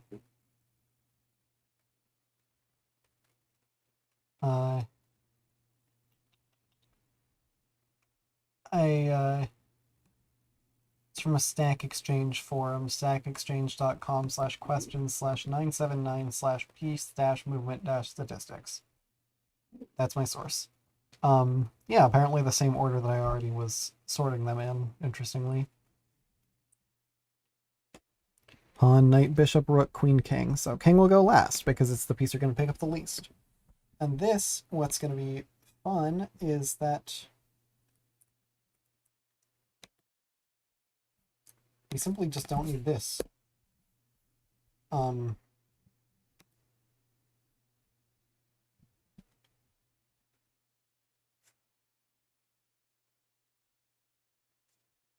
In fact, we don't even need to have a while loop in here because it is only getting run once because the king only moves one space at a time.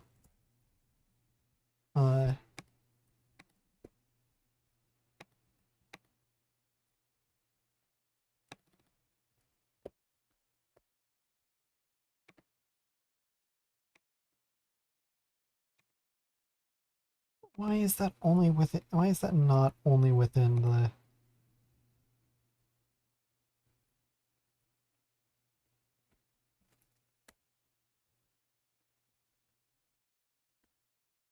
Okay.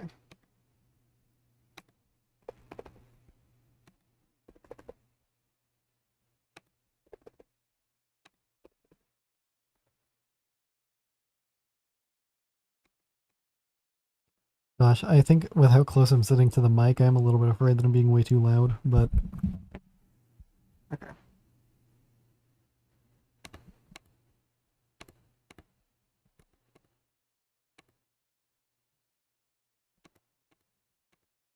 Yep, king can move one space in any direction. Now, what's not going to get finished on today's stream is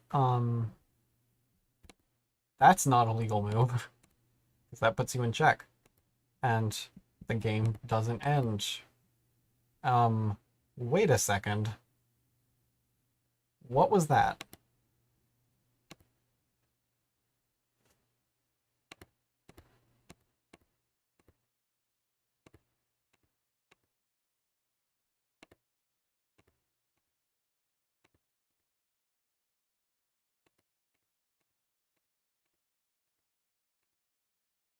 Anybody else see that?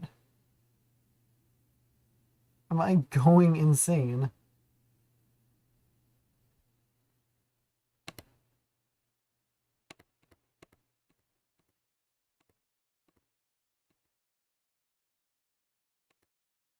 Is that what I did? I don't think it is. I don't think I did an en passant.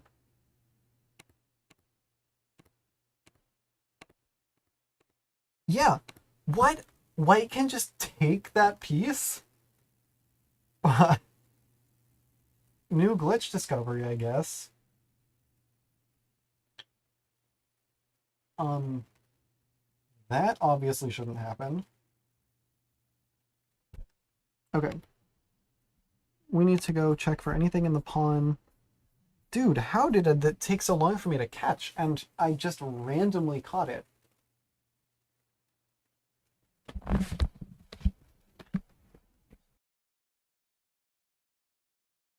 Holistic programming, holistic bug fixing, whatever I'm gonna call it. What is not equal for bouquet? I just ran the game because I accidentally turned off function lock. I was just trying to turn up my brightness. And I ran the debugger. Nice.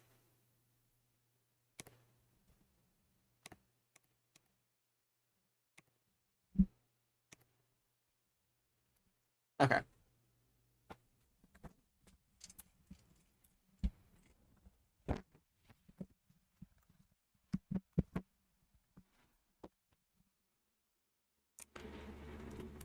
Now, what's very interesting is that we're looking for something that is going to be different based on the team.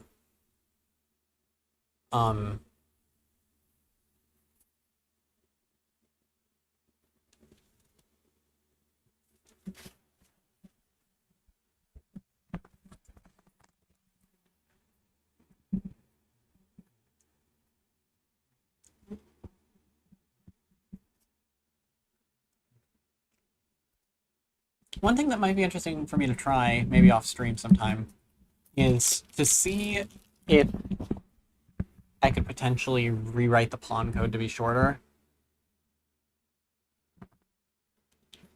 I don't know. No, it's pretty optimized. It's pretty optimized. I don't think I could. Never mind. Yeah, I'm really proud of this pawn code. Look at how efficient it is for the number of unique behaviors. Like, most of the space here is just lines with just brackets on it. It's only a few actual lines of code that are doing all of the heavy lifting here.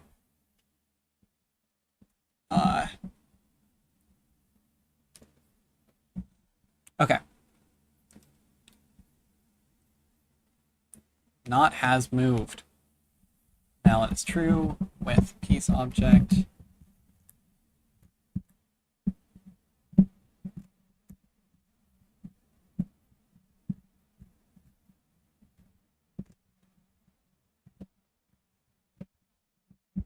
Oh, okay. Yes, it's only looking in positive Y.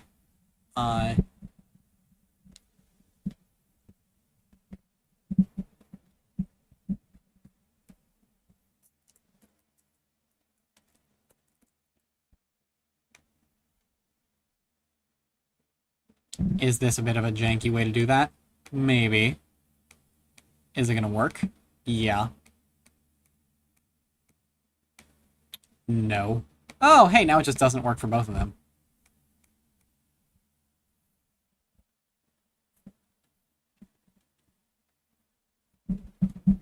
Okay. Well, that's a little bit better because it puts us back on equal ground. To be completely honest, it's further removed from the actual way the game works, but that is better. 2 times team size minus.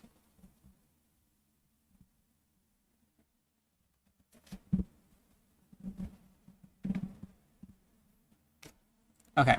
Nah, it's not better. We're not doing that. God, why does it have an... Okay.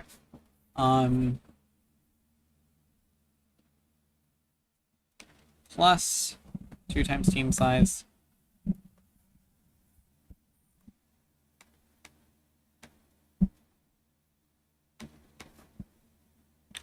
Okay. It seems horribly inefficient to run a check for a position that might not even be on the board.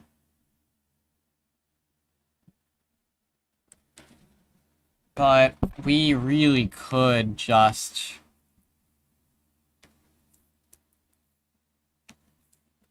do that. No, we can't.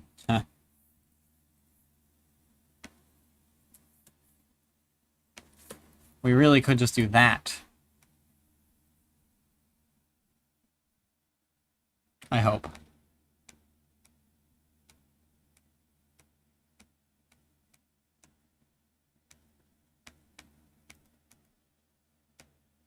Okay.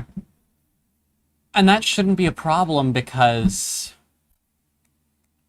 there's never going to be a piece 2 spots, like, up if you're on the top of the board, or 2 spots down if you're on the bottom of the board. That's just not possible. We could add an extra condition to check which side of the board you're on before we do this, but either way, it's the same number of checks, and it just makes the code longer. So I think I'm just going to leave it as it is. Okay. So now everything works except the rooks.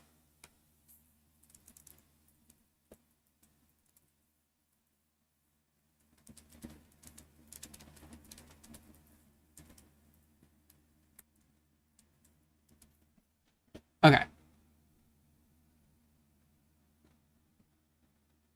What do we do with the rooks? I think we take the queen code. That's going to give us our best template, I think. And we just want to eliminate the diagonals. So when does a diagonal occur? A diagonal occurs when neither value is 0.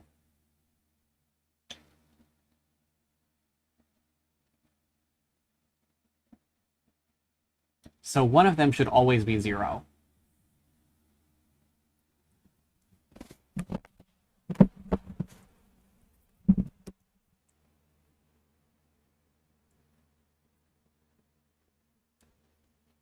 Okay, this is very interesting because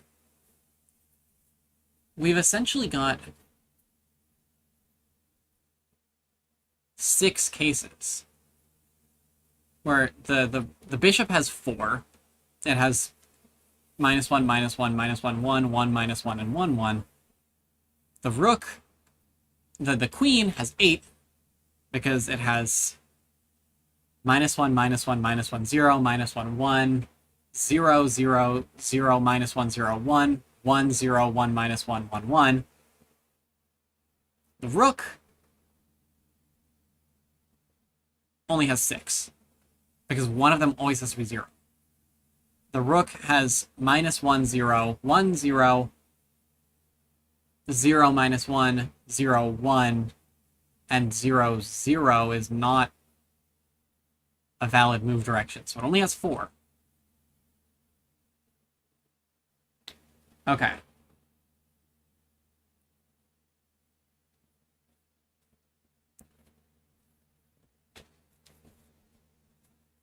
Right? It only has 1, 0, -1, 0, 0, 1, and 0, -1.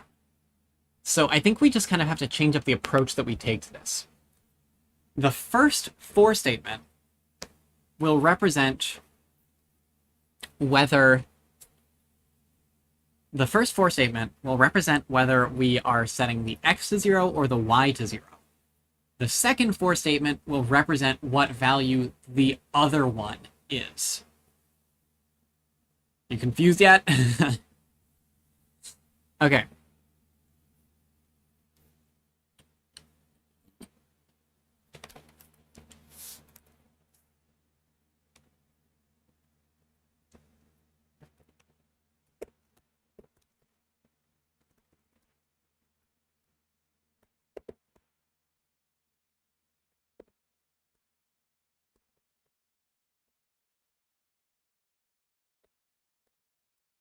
We need to add the underscores.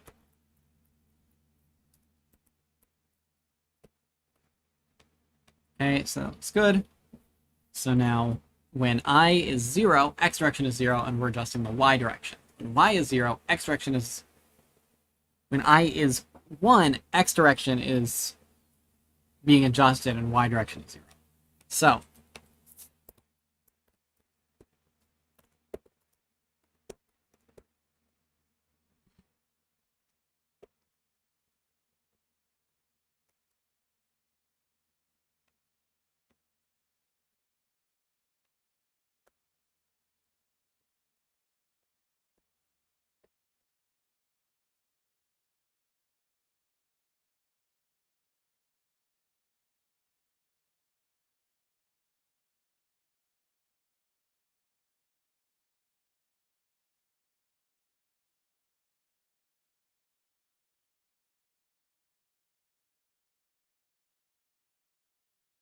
we're golden. The rooks work. That was fast.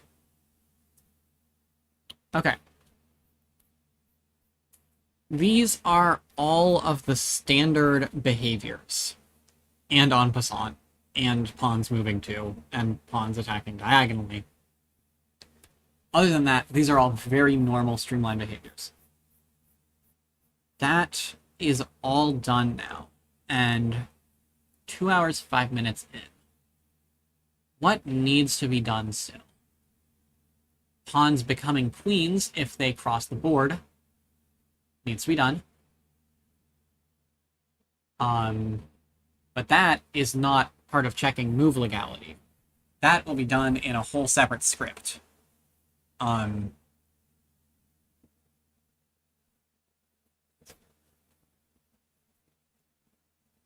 We need castling. We need to stop the king from putting itself into a position of check, and we need to stop the player from moving a piece that is not the king when the king is in check. We need taking the king or putting the king in stalemate to end the game. Not stalemate, checkmate. Stalemate is going to be a bit of its own thing to handle. How do we do this? I think I'm just going to go easiest first. I don't know how much longer I want to stream for exactly. I try to stick to 2.5 hours. Feels like a good spot. But I might run for a little bit longer if I've got the energy. I was feeling a little bit lethargic earlier, but I'm pretty good now.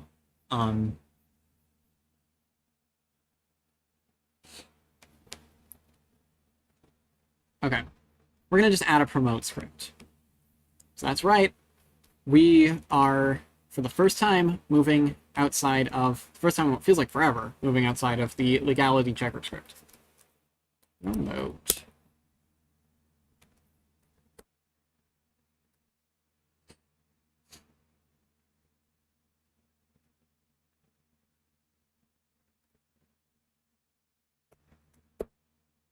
This doesn't need to exist. Yeah, this doesn't need to exist. It's literally would just be one line of code. Okay, we're going to go into the step script.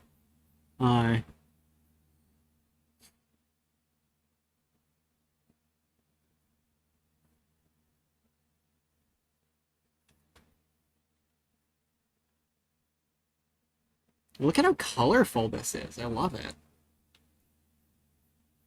Usually my code does not look like this. It's just gray and blue and orange a little bit. Mediocre. This is beautiful. Look at all those colors. The number... elevate it to the next level.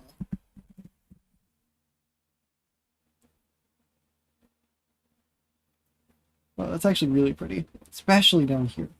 Look at this. Okay,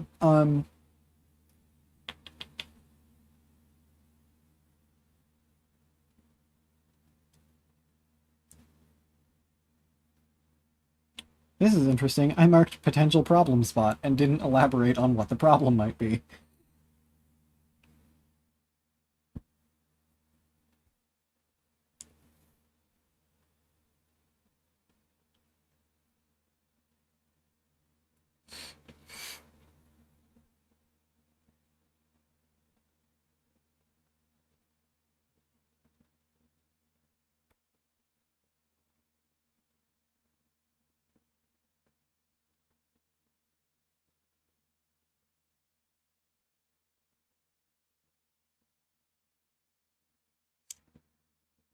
Okay, okay.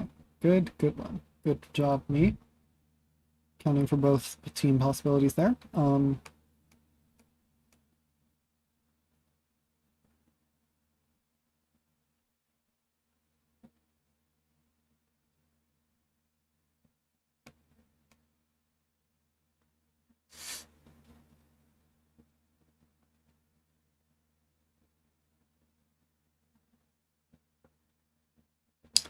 So I think I have the game manager.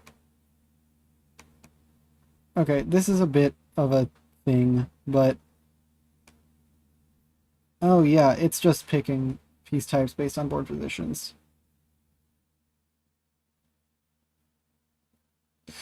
I could make it more flexible by making, like, an array of arrays in memory that... Two-dimensional array, that's right, that's what it's called. That says what each position on the board corresponds to. But I don't want to. Yeah, I want for people to be able to, like, have fun with this, you know, particularly, like... Oh, I like mods. I like modding. I don't understand developers who shut down fan-made mods of their games. You know, if somebody wants to mod my game, that's great. I understand where the issue comes in if it's like they only distribute the mod through like an illegal copy of the game, like with ROM hacks, you know, you can get I I think, you know, ROM hacks that are just like IPA files that you patch onto your own ROM, that's pretty chill. I got no problem with that. I see where it gets iffy if you're distributing the actual ROM file, because the original creator of the game still wrote most of that code and they're seeing no profit from it. Um, I think it's really dumb when you're talking about old games that are not being sold firsthand anymore, and therefore the original creators were never going to see any profit. But, you know. Yeah, I like to make my games be at least vaguely readable and comprehensible enough that you don't have to be too, you know, intense of a programmer to be able to mod them. Right, so what are we doing?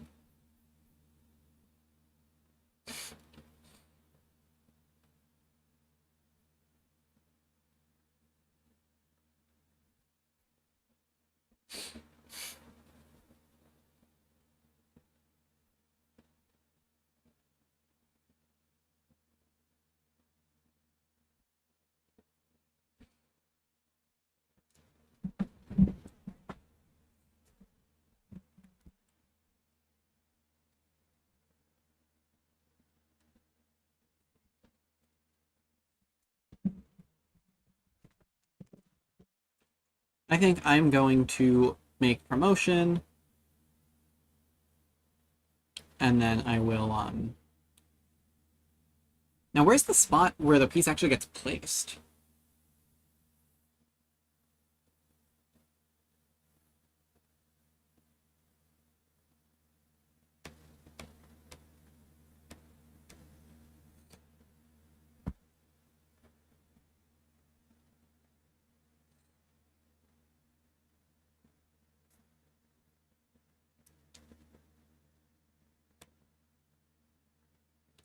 Okay, it's in here.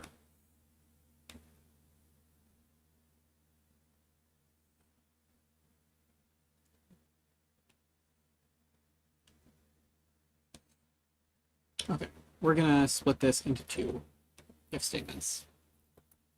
This is where we're injecting our code.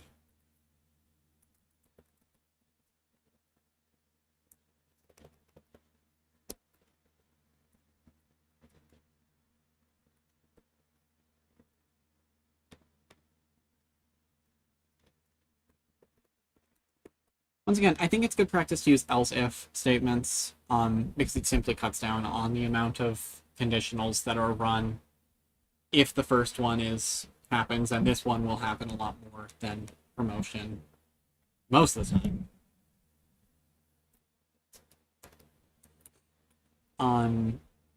And here we say if so we've already set the piece down at this point, right? No, actually. Okay, so we're just gonna use pre-x and pre-y. X equals, okay. Team 0 is white, so not team is white. Yes, team is black. Team and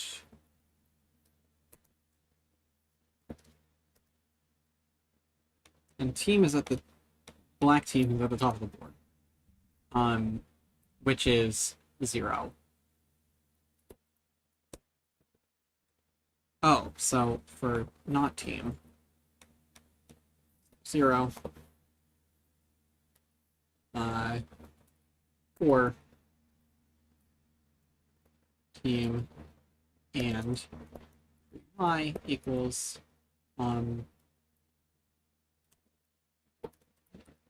or dimensions 1,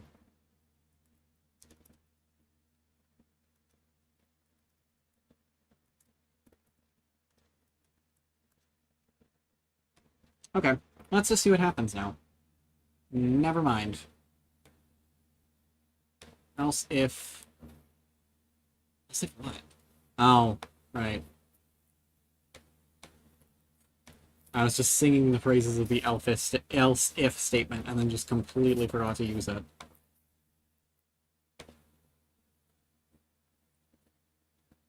Okay.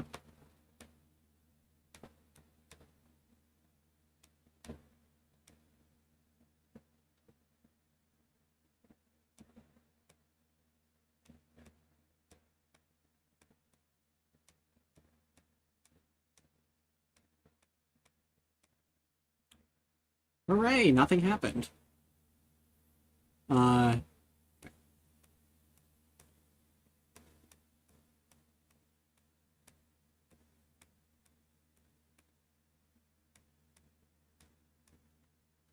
Still nothing happened. I guess we probably never... Oh, dang it, I already closed the game. I bet they behave like queens, but still look like pawns. That's probably what's gonna happen. We're actually gonna start by just getting the knight out of there. Why did I do that? That doesn't make any sense. Okay. Yep, we're just gonna... real simple, walk across the board.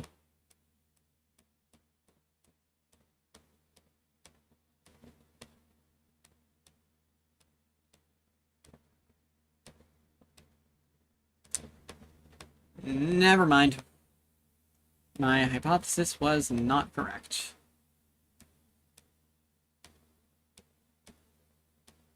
Okay, so they do not behave like...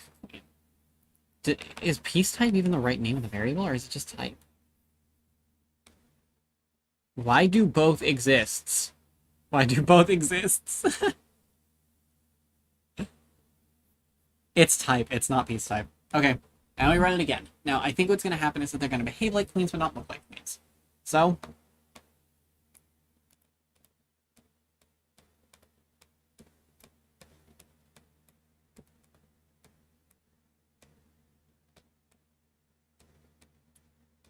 Okay, yep. Exactly as expected. For one of them. Only for the white piece. The white piece. Oh my god, who was it that was the politician that had the Freudian slip where they said, protecting white life or something like that instead of the right to life? Yeah, it was a weird one. Can't remember. I probably should not be talking about a political event that I don't remember the details of. Okay, I have to look this up now.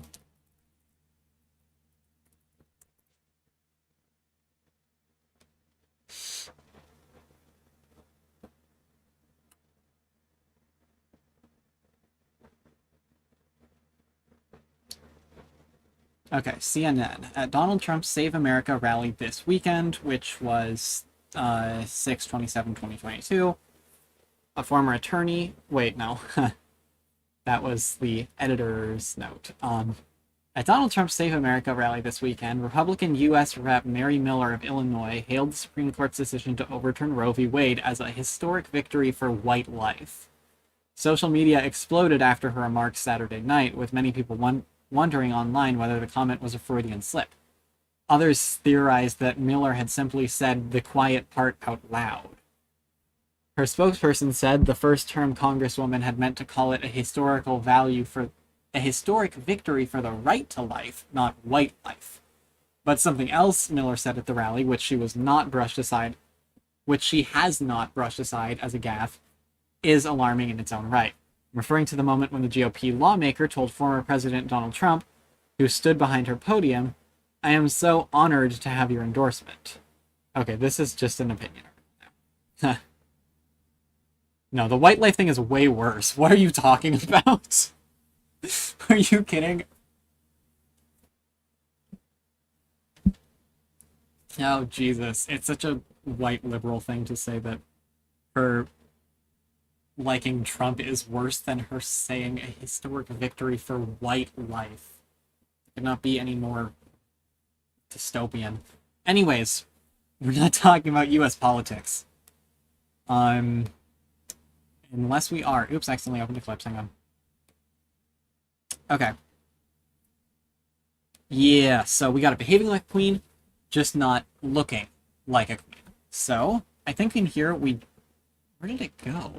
Did I scroll for no reason? That's something I would totally do.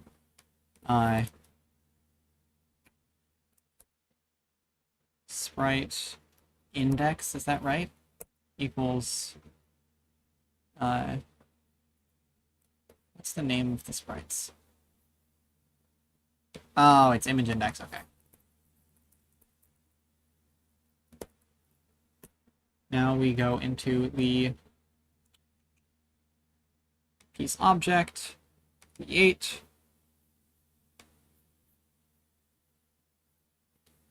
index equals 5.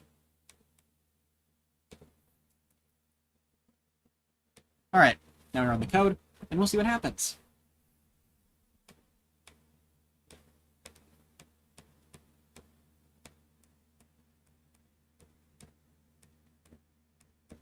I think it would be really fun to add, like, an explosion. Look at that! And... Okay, it works for one team. Why does it not work for the other team? Right, it still wasn't getting promoted for the other team. So it works for white team. It does not work for black team.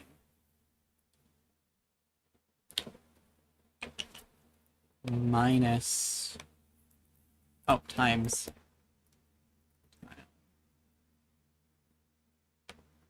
tile size. And then do we even want to say -1? And I think that should be it. I think that's the answer.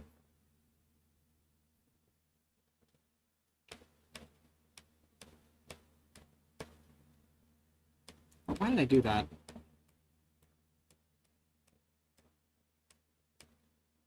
Okay, so this one seems to work. This one works now too. It also behaves like a... God, look at that. I love that. I will... Okay. Next time, we'll do castling.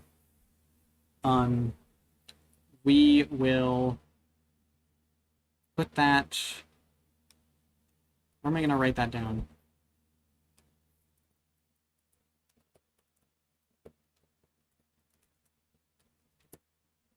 And also, if we have time, was the other thing I wanted to do.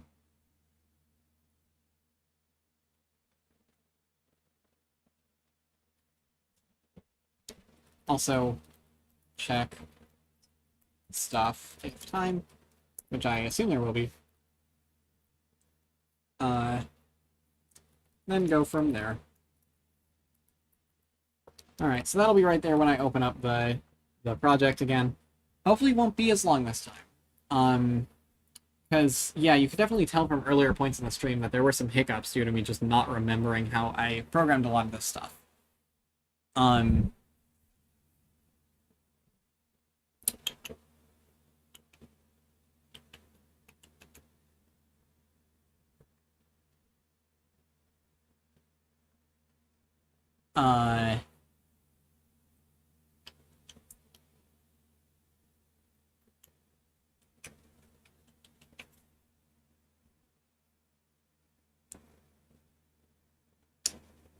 Yeah, I usually like to end these on some kind of rambly note, but I feel like I had a couple rambles mixed in here already, so I don't know if there's anything left to do.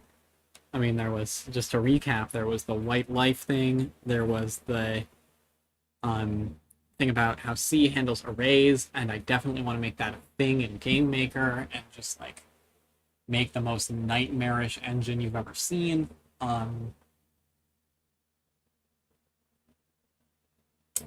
Yeah, oh, I guess this is a good time to plug again. Join the Coalition Discord, link in the description. Sorry for all of the technical issues and very slow start to this stream. hopefully I can get back into the swing of doing this kind of stuff more often, and then that won't be such a big issue. Yeah, so I'll catch you guys next time.